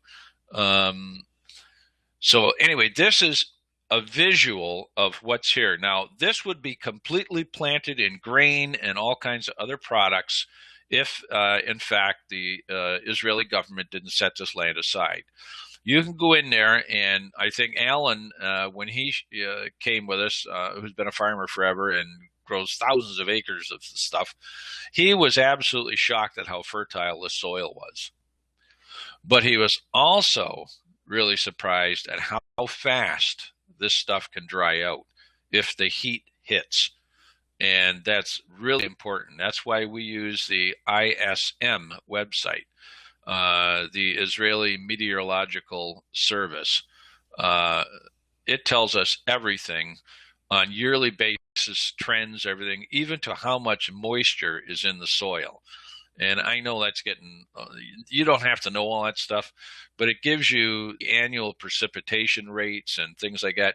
This area right here has gotten about 115% to 120% of its normal rainfall up to this time of the year. So we know there's been a lot of rain there this year. The northern part of the country is way under. Some of it almost by 45% of moisture content falling, as in precipitation, be it rain, snow, sleet, whatever. And we also know that based on everything we've been following here, and I know a lot of you folks whose names I see on here are following it too. You do that on a weekly basis. I do it probably every 2 days to 3 days. Because it just tells me what we're basically going to see when we get there, based on the meteorological conditions. And of course, God Elohim says He's in control of those, and He's in control of them because He wants to affect the timing and the outcome of the crops. So, this is just once again very rich, beautiful soil. There are areas in Israel where you can't hardly grow anything but weeds, and a lot of that doesn't even grow. And in other areas where it's so rocky, hilly, and that's used for not for agriculture, but that's where you find your sheep and your goats, and you find all the Bedouins and stuff like that. Now, there are Bedouins who are in this area here, and they illegally send their sheep into these areas, and it's like a lawnmower. They take our witness right away, but we have so many of them. We can stop and check them, so we get a real good indicator of it. But this is the bread alley here. This will take you going north. You'll have areas like this all the way up to Tel Aviv. Of course, in the Tel Aviv area, what you have up there is a lot of heavy commercialized farming. You have a tremendous amount of housing and settlements and stuff like that. So Don, yeah, let's go back out and this is a great picture though. Let's zoom back out and take a look just at the south at the Negev at an elevation where you can see it's just a bread basket. And the reason they plant so much barley and wheat there domestically, and this is where most of the barley in the country is planted, is because it comes up early where they don't need to irrigate. But during the summer, all these fields that they have to be irrigated. So now take a look right there. This area goes all the way back over, all the way to, well, now we can't see the fields, but if you look at Beersheba, right on the right-hand side, actually my screensaver just kicked on. You did that, didn't you, Don? So anyway, Yep. From Beersheba all the way back over to the Gaza Strip and all the way north again, it is just thousands and thousands and thousands, hundreds of thousands of acres of growing grain in that.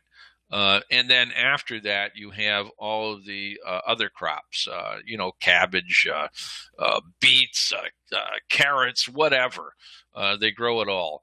Now, in this view right here, to the north of Beersheba, you can see there the Judean mountains, and that little red line going up there, that's pretty much the top of the mountains. If you look on the left side, you see all the green. If you look on the right side, you see it's absolute desert down in there, and that takes you right down to the Dead Sea. If you look south of Beersheba, you can see there's no agriculture at all. It's all desert. It isn't worth the money to irrigate down there to grow anything. So we don't look in any of those areas. We look in areas. This is usually the earliest area right here, and all the way back up to Ashkelon, Kiryat Gat. Now, if you look at Kiryat Gat there, to the right, you'll see where the beginning of the Judean hills are there. There's places through there like the Angels Forest and stuff like that, where we have permanent fields we go to, and they are early fields and just incredible things. But you'll see that the terrain starts to change there. It goes from pockets of wonderful agricultural, deep, thick, rich soil to absolute stone off to the side of it. And so the agriculture in there, it's all spotty in there. So, Don, why don't you just hit to the right of Kiryat Gat and zoom in on that? That's right across from Ashkelon. That whole area between Ashkelon and Kiryat Gat is really a good area too. The further you get towards Ashkelon, you don't want to go right to Ashkelon because you run into nothing but development then and housing and a lot of the domestic areas. So But if you travel up the main route there, I think it's 252 if I'm not mistaken, you'll find them all the In way the right along. area here now? I'm waiting for your. Yes, that's Kiryat Gat. Now you're there. Zoom in a little more.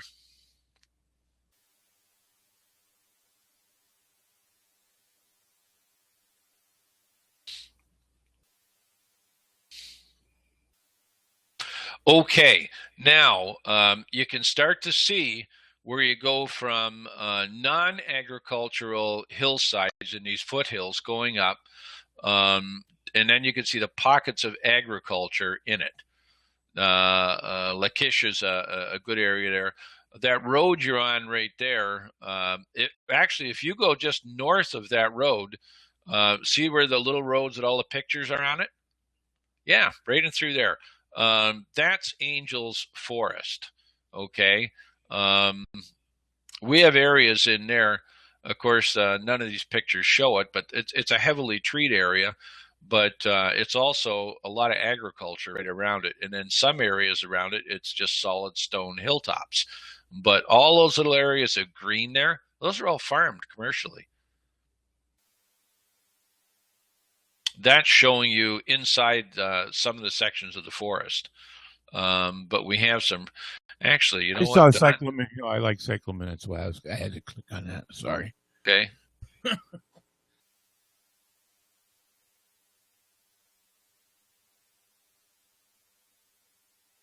As you go further up into the Judean hills here, there's some great locations, and some of the pictures you'll see on our site. The wild barley grows as tall as your head. It's just amazing. They're so rich, and because nothing else is grown in them. But there's pockets up and through there that are really good. There is some terracing done, but usually on the terracing you'll find grapes. So, and that's what they did traditionally. These areas right in here, the further to the you go into the foothills, the less likely you are to find the earlier fields. They do have their own early fields, but they actually mature further into the 7 weeks. Where we were in Gaza, over by there, all the way up to Tel Aviv, that would be where you'd find barley, the first of the first fruits in the land of Israel. In this particular region, there are 3 other growing regions. Don, if you can zoom out, just so people can get a perspective on the distance between Jerusalem and these fields. And remember, the Levites were scattered all over the country in cities in every tribe. They knew where all these fields were. And remember, it was their responsibility in many instances to take the first of the first fruits. Now, first fruits themselves, a lot of times had to be delivered by the individual owning the land, but that's nothing that really has anything to do, in my opinion, with salvation. But anyway, if you look where Jerusalem is located, and then you look at Rehovot over there, Tel Aviv, Ashkelon, yes, and you'll see the proximity of these areas and these fields to Jerusalem. A lot of this is even by foot, no more than a 3-day journey by foot to Jerusalem. Of course, over the flat areas it was easy, but once you hit the foothills, it was twisty, windy. You had to go up through the little ravines that all the trails went up through and stuff. Because this section right in there to the west of Jerusalem, a lot of that is heavily wooded. It's the Jerusalem forests and all those, and they're beautiful to see, but it's pretty rugged country. So one of the reasons why Jerusalem existed so long as it did and was so difficult to conquer. But if you notice to the east of Jerusalem, you go down towards the Dead Sea there, absolute desert. It just, we don't look for anything there. It just, unfortunately, there are folks who do, but that's their understanding. Now, Don, if you want to just scroll up to the top, we'll go up to the Jezreel Valley area. Keep going up. Mm-hmm.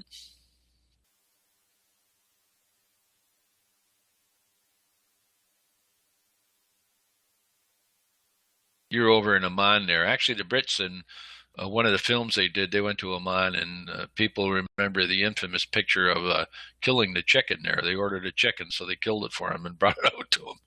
But somehow that made it into the abib film. So, but and that is still available. I think, if I'm not mistaken, Bill and Marcia Hastings, who are listening, actually have copies of that. If anyone's interested in it, never seen it, it'll take you through fields. It'll take you through everything in Israel. You'll see the whole cast of characters back then: Nehemiah, a bunch of the Karaites, Devorah, Nehemiah's wife, all kinds of people. It just a lot of the Karaite, the Egyptian Karaites from Ophakim. We had some great times back then, and it just unfortunately we had to go in different directions. So, and I do say unfortunately. So, but now you see the Sea of Galilee there. If you drop down there, you'll see the red line going through there. That's the armistice line. If you can zoom in right on that red line, right over by where the yellow line is, Don. Mm-hmm.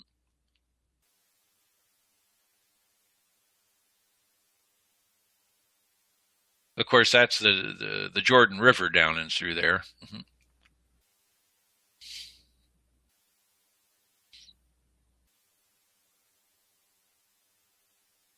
How close do you want me to go? Oh, zoom right in. Yep. Mm-hmm. Where all three lines meet? Yeah, that'd be great. Mm-hmm. Well, that'll be a starting point, so we can take a look at a couple of things here. This will give you an idea what's up there too.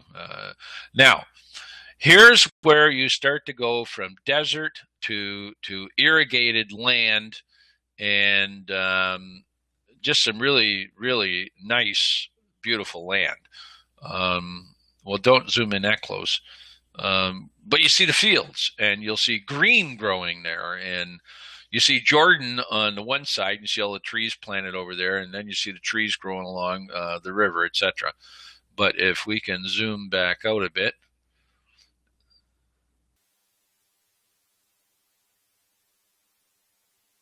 a little bit further, you can see a lot of the desert still here too. And then we want to go to the northeast, up to that corner. Now let's go north a bit yet. Let's just pull the screen down. Mm-hmm. You can see greenhouses all there on the left too. That's a lot of greenhouses.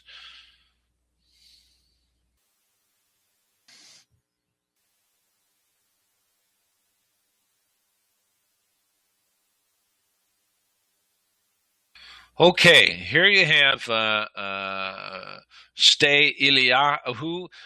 You'll hear me a lot of times report on the weather from there, and you can see why we start here. This is where the Jordan Valley meets the Jezreel Valley. You'll see the mountains here with nothing really on them over there. Now you'll see Jordan on the one side, and you see Israel on the other. Just zoom back out a bit here too, Don. We're a little too close here.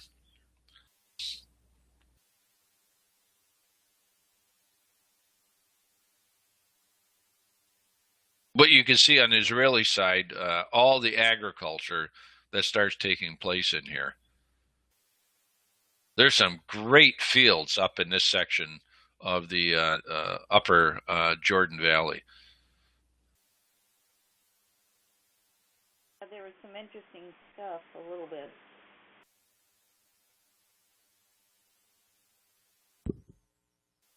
What was that?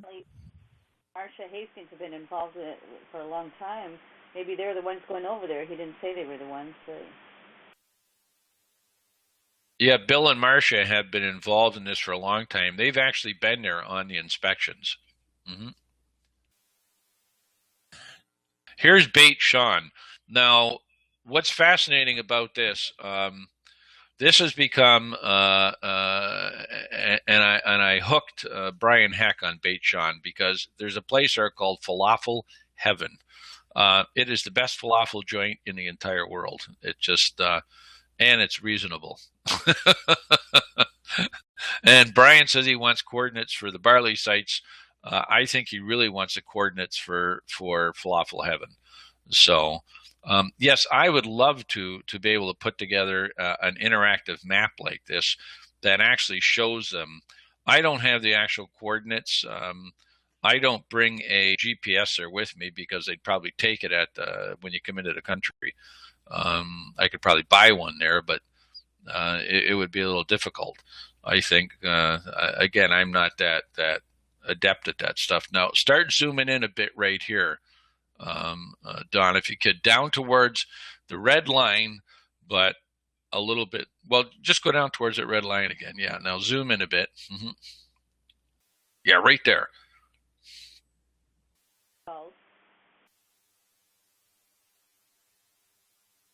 Angel? More? Oh yeah, I see. Brian wants to know how to get him FedEx to Woodstock. I also think there was a comment made. Or Ron does, not Brian. You see, Brian's probably got Brian salivating, telling him how good they are there. I think there was also a question: is if someone wanted to join you this year, if that was possible? Oh, sure. You might not be able to get a flight because this time of year they start to book up pretty good. But yes, they can. If they wanted to contact me, I can absolutely give them all the information they need. It's going to be a short year this year, as far as we're concerned. The trip, that's good right there for a second, because we're flying out on a Sunday. Linda and I were landing on a Monday morning. We're going to do our inspections probably once we get set up, probably Monday afternoon, which is going to be tough. We'll just be able to hit some areas. Yeah, Linda says, "Are you kidding? You're going to go right from the airport. You can't wait." So it's all things Barley in my brain. But anyway, then we'll be putting out probably our first official reports after Tuesday, and then we'll also go on Wednesday. We can hit all of our traditionally early fields throughout the entire country that we've used for the patterning of things no later than it takes a day and a half for us to do that.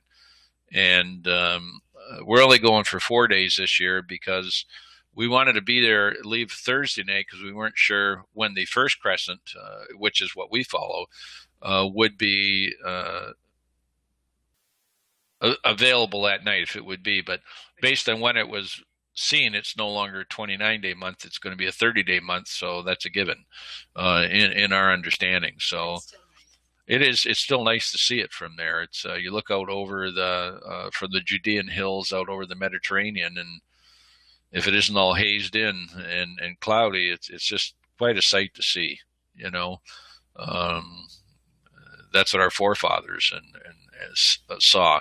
And I say forefathers, I don't know if I have any Israeli blood in me, but you know what? We're told we're grafted in. And I believe that we're grafted in. And so we're in one of those tribes somewhere in my understanding. So to finish the count that wasn't finished under the first covenant. So, but again, another subject. Okay, if we can zoom in a little more there, you see these little towns here. Mahola was just a little south of here. That's where you start to hit where you're going to find acceptable barley. South of that, it's all barley that would be grazed. It's all in rocky soil. A lot of it dies because there isn't enough water. And again, we don't like to use irrigated stuff because that would be after the pattern of Egypt. Okay, see the road right there, Don? Follow that road to the left, if you can pan across there. The main road. You're down below it right now. Yeah.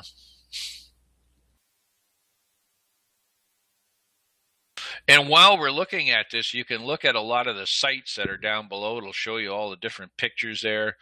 It'll show you some of the Jordan and that.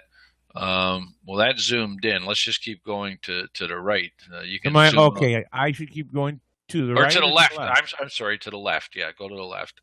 I'll start to show you where some of the main fields are that we hit year after year after year. And there's some vineyards up there we hit year after year after year. And they always coincide, always. And this is the area where all the storks migrate up through. And you can see some pictures where they're almost crashing into our windshield on our vehicle. Linda had that hairy experience happen. And it just, of course, most of the folks who go with me, they drive with me, but I think most of them will drive themselves from now on. They think I drive too much like an Israeli. So, but yeah. So anyway, I keep going to the left. Okay, I am trying to not get too far ahead of you. Okay. Well, actually, don't go to the left. Go pull it down. Pull the whole screen down. And let's see what's up there. What you see there on that screen, that's Checkpoint Charlie. Ooh. That's real close. Close today? Says RCG News. Dave Pack has had a falling out with Dale Schurter. Dale and wife has now left RCG. And then he talked about Brian here, Brian Convery, and how he's going to go March 6th to get the Barley report. Yeah, and he's talking about how he's very convicted that there will be a 13. Who's he? Mom laughed. Am I continuing to pull this down, or? You got to zoom back out again, but you're starting to see how rich the agriculture is in this area. It might take a while to get to certain spots here. What I'm going to try to do, if I can have somebody who's technologically mature, not me, and can assist me in putting together a Google Earth presentation, I can bring you to the actual fields where someone's going to be able to turn that on and be able to look at the fields we're actually inspecting. And if this was real time, it gives you a quality where you could actually see our car parked there, or van or cars, whatever, at those fields. That's the quality that you can get off of Google Earth. And again, a picture's worth 1,000 words. But you can see in Israel, there are areas that are just not agricultural areas, and there are areas that are just very fertile soil. So in the Jezreel Valley, at the head of the Jordan Valley, is one of them. Also on top of the Golan Heights, we get right up there, and we'll get there again this year, even though it's a little crazy up there at the time. But there are times when we've 2 years we have found barley earlier here at the head of the Jordan and Jezreel Valley than we have found in the Negev, but only 2 of the years. And that's probably because they didn't have as much rainfall. And when you don't have as much rainfall, the stalk won't grow as tall, and it puts more production into the timing of the grain and the filling of the heads. And that's probably what happened during those years. Matter of fact, I know it is. So Brian, in those years, does that mean that the abib comes earlier or later? Oh, that would be based on when we go. If we go there at the 12th, at the end of the 12th month, and we find that there's going to be an available wave sheaf, then you aren't intercalating the year. In our understanding, it's that simple. Right, but what I was talking about was the lack of rain. Does that speed the process up or slow it down? The lack of rain actually can speed it up. Yes, a very good point. Mm-hmm. And we cover a lot of that in our one article we put together on basic principles of growing grain agriculturally. So, and it'll talk about all that stuff, especially the effect it has in Israel. Here it's a little different. And keep in mind, barley can mature at or actually start growing at 34 degrees. But that doesn't mean it does.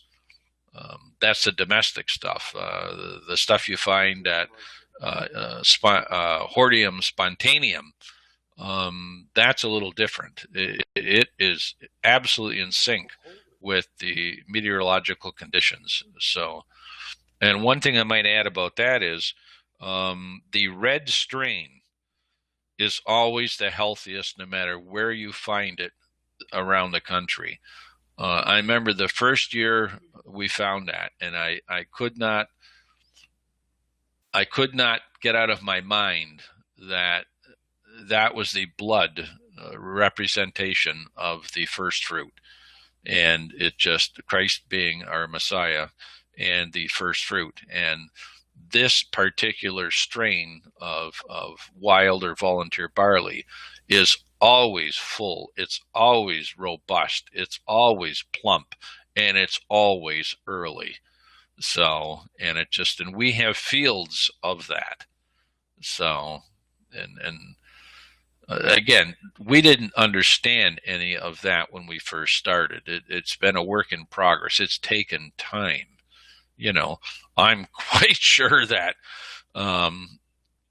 all these things were familiar to the Levites, who were scattered all over the country, and in every tribe, but they wouldn't look at that, I don't think, as representing the sacrifice of Christ or him being the first fruit.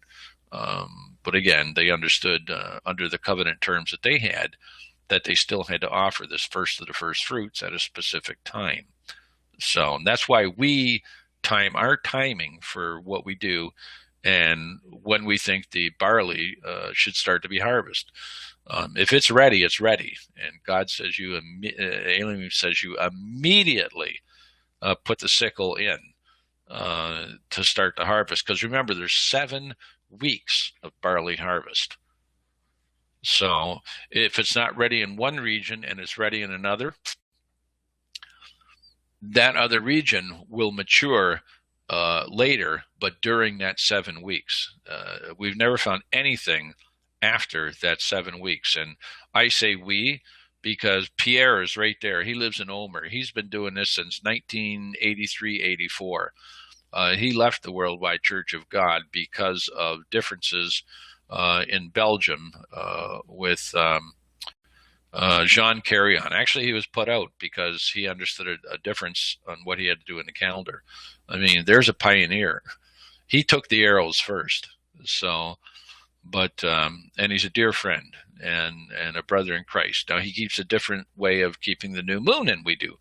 But what brings us together once again is the barley in all of this. And that's why when we go there, we try to assist everybody's understanding in things barley. I do report on the domestic barley because there are people who use that. I don't use that. That's my personal preference, but some do. And so we get that information for them. We post it on the site for everybody to see so everyone can take that information and use it as they feel they need to in their one-on-one relationship. So we're all a work in progress as far as I'm concerned. And it just and we all have our own understanding of what preference we need to have and which one we don't. So, but we should never use that as a point of throwing somebody out of a group or separating and smacking somebody down or anything like that. It just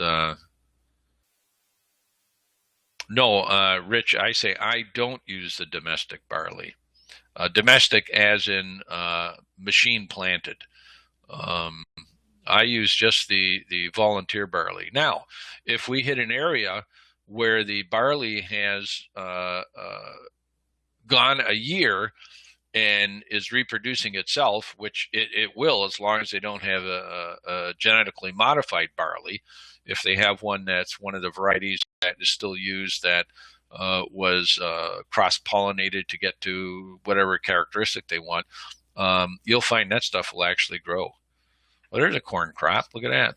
They do grow some sweet corn in Israel, in case anyone was interested. And it just, of course, that's all irrigated fields there. But does not look like something you'd see right here at home. I mean, that grows all around me. But and you can also tell it that's sweet corn because of the thickness of the stalk and because of the flowering at the top. Field corn is entirely different than that. So just a point if anyone wanted to know. One of those agricultural things, So that's showing. Let's see here. I don't know where that. Go to the picture right beside that, Don. There's a field that has either been cut already, but that's down in the Jordan Valley. But that there would have been irrigated. But notice the mountains up on the side of it. Some of them have green on them where it's forested, and some don't. If you've never used this before, it's a great tool for running around the country and looking at areas that are really, really producers of agricultural grains and that. Actually, if you really wanted to, you could go over to the infamous Ain Mabua and zoom right in on that. And yeah, there's a bigger picture of that. Yeah, that's really nice. Yep. Mm-hmm. Yeah. But that's areas that are irrigated right there. Mm-hmm. So, and they get all that water out of the Jordan River. It's since we've been going there, that area has been developed. It's just amazing. The Israelis have assisted the Jordanians in developing their side of the river. And as you look at it, it's just field after field after field and greenhouse after greenhouse after greenhouse. It's just amazing. Israel is a breadbasket. So for such a tiny little country. So, but it's so different. As God says, it's hills and valleys, and plains. Down in the valleys and the plains is where you grow your crops, and the hillsides is where you graze all of your sheep, goats, and everything else. That's where the nomadic folks live, and we see them all the time, which is helpful because then you're seeing a little roadway going into an area there, but there's really nothing there. This is grazing area right there. Mm-hmm. So you use only wild barley. Yes. Hey, Brian, would you be willing to share some thoughts on what you're expecting to find this trip? Oh, that's a trap. Thanks, Brian. Okay. As far as the wild barley goes, I don't expect to see too much, but I have based that on the absolute severe winter they've had up to a week ago. 1 week ago, the curtain dropped. They went into seasonably warm and dry weather, which, Bri, as you know, absolutely encourages growth in wild barley. But now they're going back in as of tomorrow into a time of unseasonably cold for the next couple of days. We're in that period right now that shifts back and forth. Then we also, we're 3 weeks away from when we have to actually make a call on this. And when we get there, maybe we won't have any trouble doing it. But if the barley isn't mature, then we have to use our understanding that we have on the scientific end of it through the Zadok scale and all the other witnesses combined. And whether we're going to, if we don't see the doves, if we don't see the grapes flowering, if we don't see the figs sprouting there with the little figs on them, and you see the figs growing a lot of times before you even see the green leaves. And we use the same trees year after year in the same locations, so we know what they are from year to year. And the storks, once again, if we don't see that, and if the barley where it grows and the oats hasn't dropped yet, well, we know we aren't going to have a normal year. It's going to be intercalated. Which would put it, every year we've been there, and every decision that we've had to make has actually coincided with the rabbinical intercalation. And it's a fascinating story how they developed their methods of intercalation. And you can read that historically, and you can also read it in the Encyclopedia Judaica. They have all kinds of information on that. And again, we don't. That's nothing that I want to get into at this point. But they had a pretty good method on that. Is it foolproof? No. But if I had to, so far it's been 100% accurate. I can tell you that. And it just, you give credit where credit is due. And and obviously that is God Elohim's intervention in that end of it. But I do read in the future where some are ready for Pentecost and some aren't ready. And those who are ready, the door is shut against those who, and that's the parable of the 10 virgins. That's my understanding of that. That's going to be basically because, in my opinion, a calendar issue. So, but to each their own and stuff like that. And normally I don't even bring that stuff up, but I think we have a mature audience. And I think they all know that I'm not pointing a finger at any one of their beliefs, because I probably shared in almost every one of them at some time or another. So, but anyway, let me see if we got any more questions here. So does that? I hope that answers your question, Bri. On what there was a time when I would actually be brash enough to predict. I don't do that anymore.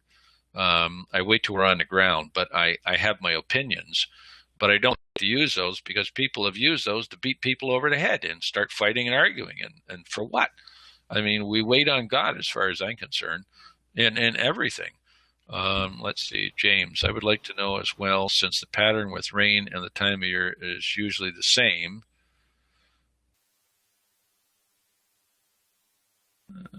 Yes, we very seldom, when you're going into a bib, find that during that month you have gully washers.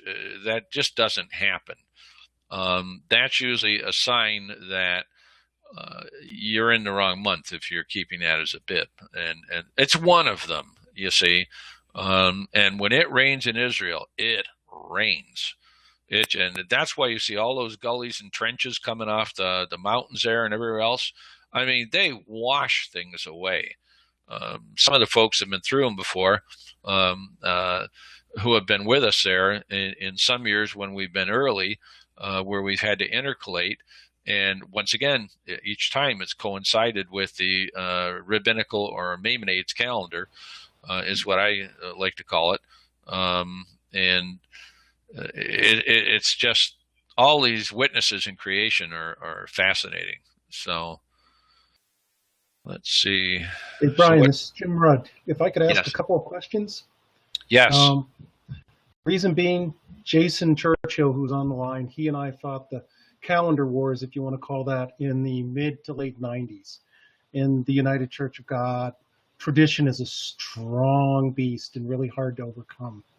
The question that I want to ask you is, the presentation that you've made sort of follows my thinking, and that is, a lot of the people want to see an exact time for the start of the calendar, the start of the year.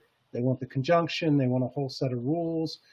And for me, that shows me their view of God as being an exact, precise God of rules versus the God that I see, who's my Father, who says every year, come and look at me. I'll tell you if it's the start of the year or not. That's why I think the calendar is somewhat important. I don't like the gospel of the calendar, but I think that it truly does affect the way you look at God and thus your relationship with him. That follows our thinking to a T. And it just, you want to hear something interesting? I've gotten emails this year from people. They've looked at the site for years, some of them, and we don't particularly. We don't tell. We're not looking for a following. We don't want anyone's money. We don't want anything else. We do this as a service, first of all, to ourselves, because we have to know, and then we share it with other people. And that's what most of the people who go are looking from a personal point of view, and also to acquire the ability to share that with others. And that's a wonderful thing that the body of Christ, Messiah, It does. That's love for one another, and it just not poking their eyes out, with a finger. But I have one fella who emailed me here, a very long email, and I've never heard from him before. Oh, he was just giving it to me, and because he wants me to tell him what he's supposed to do, and it just and I understand that because I understand where he's come from, but I won't ever do that. So I basically told him that if you want to know what I'm going to do, all you have to do is look at the festival dates on the festival page on the website after I do the inspections. You're going to know exactly what I'm going to do, and it just but this is not a monkey see, monkey do thing. You know what I'm saying? Sometimes I think Jim Rod is pretty smart, and other times I think he's lunatic. Yeah. Lunatic, yeah. No question about that. He was a real nice lunatic. I really like this lunatic dog. Cool. Really cool. Okay, then Brian, let me ask you, how would you approach this? I just sent my book to a guy in the Netherlands on the calendar. They're taking a look at this. It's coming up as an issue in certain places. No. An example I still remember, don't think Don was there, but it was like the second time we did the Feast of Unleavened Bread. We were in Milwaukee, and we're sitting there in a room, and I'm going over the rules of the calendar, and Hal Geiger is getting madder and madder and madder. And he says, "You expect me to keep a calendar like that?" And I'm like, "No, Hal, sorry, that's the calendar you're currently keeping. That's the rules for the calculated calendar." So he's like, "Whoa, I didn't know that." So now you take a look, and you have people, though, on the, I'm going to say the opposite side, who are no longer keeping a calculated calendar, but they say, hey, if you use the first crescent, you're a pagan, and you're following pagan worshipers, and you're worshiping the new crescent. There's all that kind of stuff out there, and there are people looking, and they're getting it from all sides. They've never been taught how to read, study, or worship. How would you guide them in the right way if you're not willing to give them advice? Oh, well, it just, I can give advice, but I'm not going to make a call for them. I go right back to the parable of the 10 virgins. You find everyone was slumbering and sleeping. I know I was, and I was happy to have a bottle of milk in my mouth and keep drinking for a while. And and as far as I'm concerned, then my creator, my savior, said to me, okay, I need you to sit at the table and eat some meat and potatoes here. Let's see if you're going to do it or not. So I see the 5 virgins who slumber and slept. And actually, I've had a person tell me before they never slumbered and slept. They knew it all along and everything. So, but I thought that's wonderful. And it just, but anyway, I know I was asleep.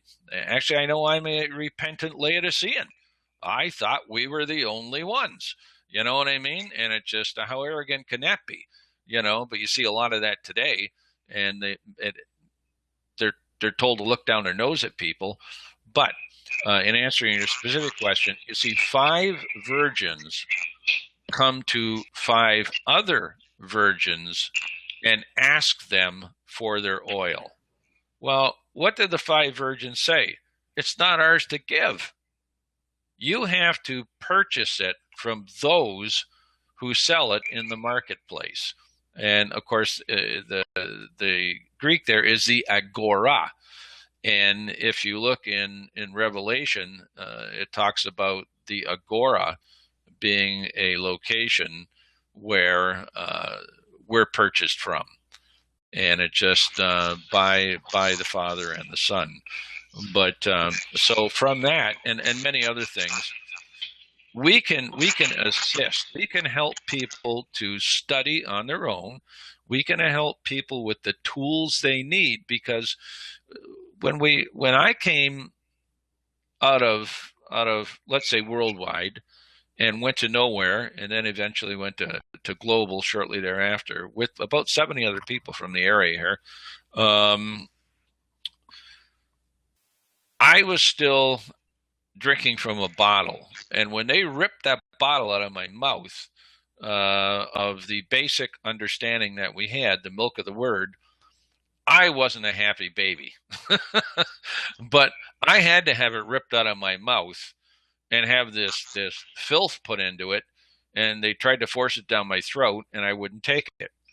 There are some who are coming to that understanding right now, but they don't know where to go. So when they turn to any one of us who have been out on our own for some time, I do believe it's our obligation to assist them in getting the tools and turning them towards a one-on-one relationship with the Father and the Son. How we do that would be based on the circumstances of the relationship we have with that person or people who are coming out of, as far as I'm concerned, a trap of government and people telling them that all they have to do is shut up, pay, and pray, and that we'll do all the rest for you. Just follow us. We'll get you there. Mm-hmm. Or ones that don't even know. Oh, and the ones who don't even know, Linda brings up. I can't tell you how many people we've been dealing with in the last, especially 3 years or 4 years, who have no history of the churches of God. These are people who read where they're supposed to keep the Feast of Tabernacles because it's going to be kept in the millennium. And you read that in Zechariah.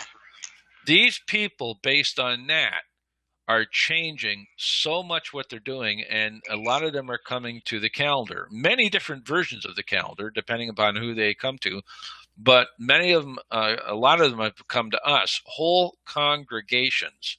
We have given them the information. We don't follow up unless they ask another question. You see, ask and you shall receive. We don't badger them or anything like that. And but that to me is just stunning at this time, at the end of the age. It just, beg pardon, dear? Oh yeah, that's right. And that's that 11th hour worker, as far as I'm concerned. And we could be in that too. And but these are people who had no history of what we had. They had no milk of the word. They had a desire and a love to get to know the Father and the Son better. And so at that point, I think our Father calls them unto his Son. And it's our responsibility as part of the body to assist them in whatever they don't understand. But we can't do it for them. And that's why I say, if you want to follow and do what I do, that's okay. I don't have a problem with that. Just don't tell anyone I told you had to do it. So, well, Brian, as a data point, just so you know, I moved to Colorado about 3 years ago, and this area is a hotbed of Messianic Christianity, and there is no such thing as the calculated calendar. Almost all of them follow the observed calendar out of Jerusalem. Mm-hmm. So, we actually deal with a lot of folks in different Messianic congregations, and also in congregations of sacred names. And I won't tell them by name in that, but it's just amazing at how many people from so many different walks of life, so many different flavors of Christianity are coming together around this one issue. It is just amazing. And most of them are mature enough where they don't look down their nose at someone who, yeah.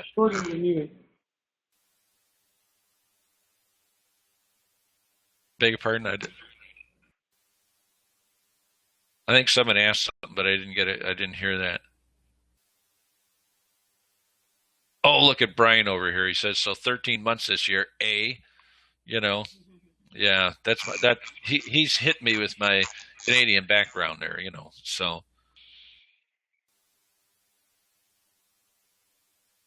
Hey, you're right. He's Canadian. No, he says boot. It's not a boot. He's not totally Canadian sounding, but there's enough there that he just had to be Canadian. Well, he's from the East Coast, Canada. Yeah. Lives in New York apparently, but probably like just skipped right across the border from Ontario or. That's absolutely true. I grew up in the Fertile Crescent of Lake Ontario on the Canadian side, just below the Niagara Escarpment. And it just, and yes, I used to prune grapes in the middle of the winter, and which I hated. As I grew up, well, I guess I didn't hate it, but that was cold, hard work, and it just, it's amazing stuff. And Brian shouldn't talk about being Canadian because he forgets his history when the Canadian hordes came across and raided the area of Chicago, and that's probably where his bloodlines are from anyway. So, yeah. So it's kind of like the Picts in Ireland. You know what I mean? I just realized I've had Brian muted this whole time. So now I'm going to unmute him so he can get the wrath of Brian. No, don't do that. All right.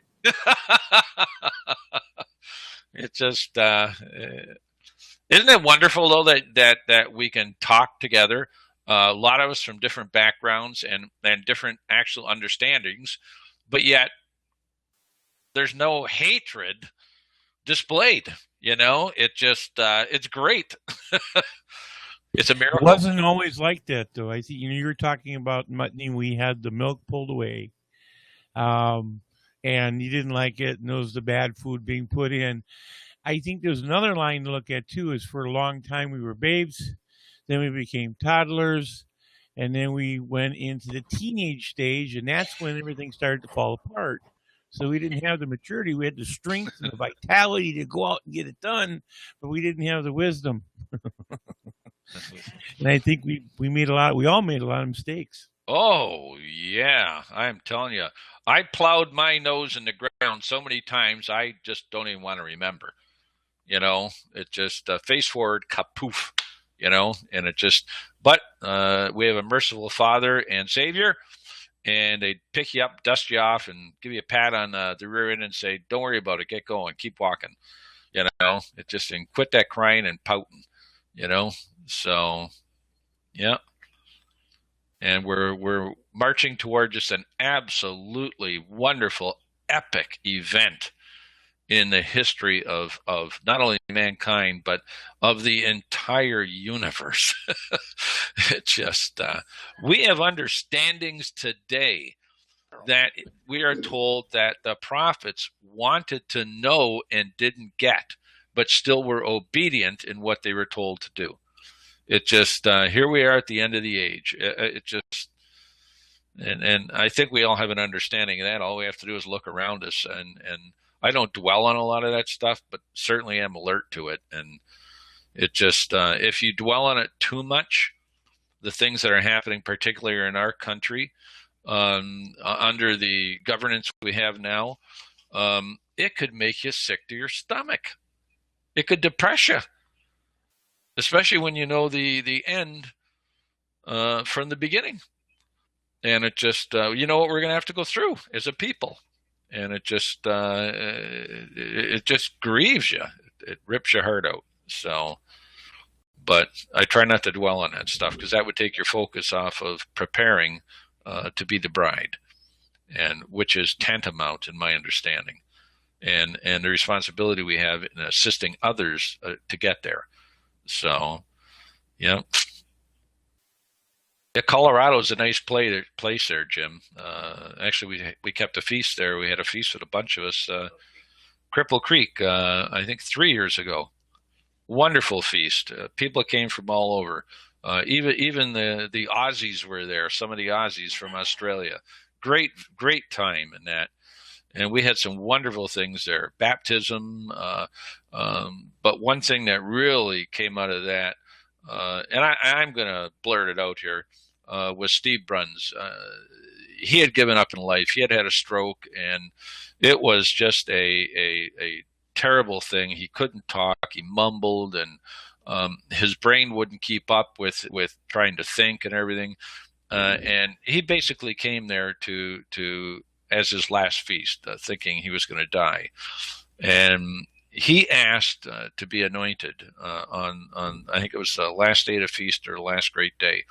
So we came together, all the brethren who have made a commitment to the body through being baptized. We laid hands on him, asked a prayer of healing. We had a miracle happen right in front of everybody's eyes. I get tears in my eyes when I think about it. He went and sat down, and he was sitting over by us, and his wife Linda usually would help him with the computer and do stuff there. He looked over at her and said, "Take your hands off that. I can do it myself," in simple, plain, clear English. He was healed instantly. I mean, people there were just overwhelmed. It was just amazing to see what had happened. He could articulate again. He could remember scriptures. He could do everything. He got back home, and everyone who he had contact with, from his neighbor to his banker, they wanted to know basically what doctor had healed him, and it just, those kind of events, people say, how do you know God exists? How do you enumerate all of them? And it just, God Elohim exists, and it's just tremendous. So,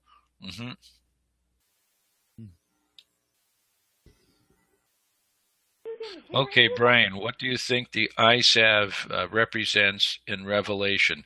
That's a really good question, and I'm not going to answer it. But I do have, I have thought about that, and you're the only other person who has ever brought that question up. So it just, why doesn't somebody in the audience answer that? It just, I'm sure others have thought about it. Yeah,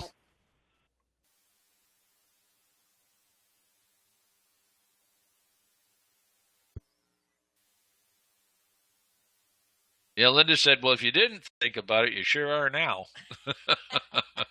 Yeah. And hear again, the silence and smell the smoke, yes. Well, you told me I had to do stuff like that. Yeah. Yeah. So, yeah. yeah. Well, I don't know about you guys, but it is 11:39. I got to tell you, I went to bed tonight at 5:15, and to get some sleep, because I usually go to bed on Friday night about 6 to 6:30, as some of you know. My kids mock me. My grandchildren say, "Where is Papa? Why is he in bed?" I'm so bushed at the end of the week. My body knows it's the end of the week. My brain knows it's the end of the week, and I love the Sabbath rest. And it just, so then the phone rang at 7:17. Thanks a lot, Don.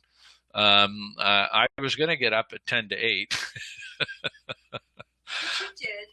Yeah, but I did. I actually did get back up, but I had to have that little bit of sleep, because last night I had a lot of business things that I had to deal with between 11:23 and 3:30 in the morning. And those of you who own your own business, in my mind, those of you who own your own business know for what I speak. And it just, so I definitely needed some bedtime. Yep. So, and yes, it is way past the Brits' bedtime. So a lot of people wanted to know if this was going to be recorded, and Don says it is, that they'll be able to go back and look at it. So there were a lot of folks who... it is being recorded. We do have a YouTube channel. We also have our website. We also have our Facebook page. I mean, it's all over the place. You can go to thinkgod.org. That's our website, and we will tell you where to find the link. We usually post it on our little calendar there on Saturday. So on Sabbath afterwards. So we'll have it up. We just have to convert it and do all that good stuff to it. Oh, that'd be great, yeah, because Linda's been filling me with real tea here, you see, because we don't drink caffeine very often. And when we drink caffeine, I'm telling you, it's like you're just the Energizer Bunny, bong, you know. And it Yeah, just I was going to say, you know, if we don't end soon, the Sabbath is going to be over in Australia and the yes. Philippines here. Well, Actually, now for Philippines some it's people, 12:30 tomorrow afternoon, and for those down there, it'd be what was it 1:30 right now, something like that. So you're speaking into the future, Brian. well, no, for some people, yes, there are people who don't use the international dateline. And it just a lot of people who don't use the international dateline, but nobody, whether you go with it or not, they look at that as one of those imaginary lines again, you know. So, and whatever they decide to do, that's their personal understanding. And I see Brian mentions Bruce Armstrong here. Actually, I did hear from Bruce the other day, Bri.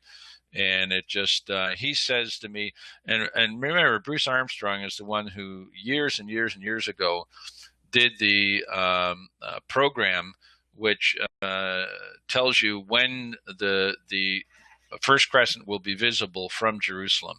And I mean, it's extremely accurate. It just, he even says whether it will be potentially visible or actually visible, and based on the algorithms and that. He also, if I'm not mistaken, got his PhD in grain agriculture, and fascinating brother in the family, in the body. And it just, but we got to meet early on. And by the way, he is another displaced Canadian, just in case anyone's worrying. But he does go under the auspices of an Aussie now. So, Don, they're asking for the the website for the recorded version again. Oh, okay, you did. Yeah, okay, good. I'm also putting it in the meeting notes, which everyone that provided an email address will be getting after the end of the meeting. I got to say, Don, you do a great job on this. This is so technically past me. It's you know, get people. Actually, you have to thank Brian for that, because we were using GoToMeeting and it was an absolute disaster. We've been using it for years and try and fumble through it. He goes, well, we're using this presenter thing. Well, his version is no longer available. This is the updated version of what he's using. So actually, he shared this with us, and so we've been using it ever since. And we actually just upgraded to the next level. So we're going to actually have more technological goodies that we can use. We can actually do surveys and all sorts of neat stuff. So, well, you see, that proves that something good can come out of Chicago. Bite your tongue. I don't come from Chicago. I'm proud to be an Okie from Milwaukee. Hey. Yes, but the information originally came from the environs of Chicago. That's where Brian lives. Of course, he'll tell you, I don't live in Chicago. I live in Chicago land, which is the hinterlands of Chicago. Oh, Ron says, "Hey now." You're supposed to say brown cow if my grandchildren were here. Yeah. And of course we're looking for a red heifer, not a brown cow, right? Yeah, well, I live in the city where we turn the corner around, the street car goes the corner around, and Anahay is big in Cudahy, so. Yeah, my grandchildren were over earlier, and we actually sang that song. You know the one, the wheels on the bus go round and round, round. I go through that with them every Friday afternoon. The little creeps, you know, and it just I love the preparation for the Sabbath. Yep. Oh, that's right, Mrs. O'Leary. I sing that song with them too. Yeah. For those who are interested, our guest speaker for March 4th is going to be Daryl Pfeiffer. I don't know if many know him, but he'll be speaking on March 4th. And we do this on the first and third Sabbath of the month. The Friday night before, we have a speaker that speaks. So you can check our website and see who's speaking next. Hey, Don, just a quick question. This is Jim. Because Mm-hmm. you know how great I am with names. Is that Anna's brother or dad? Brother. Brother, okay. Dad has passed the baton to, passed it down now. I've asked him 3 times, and 3 times he says, "Why did you ask Daryl?" I think he's done speaking for now.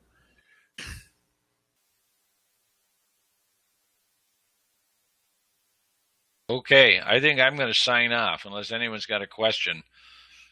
Because Linda just went and got the box of toothpicks, so I don't want to get to that level of comatose answering ability.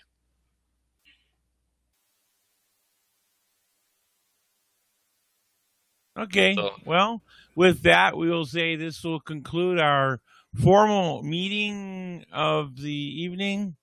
And if you want to fellowship and talk to one another,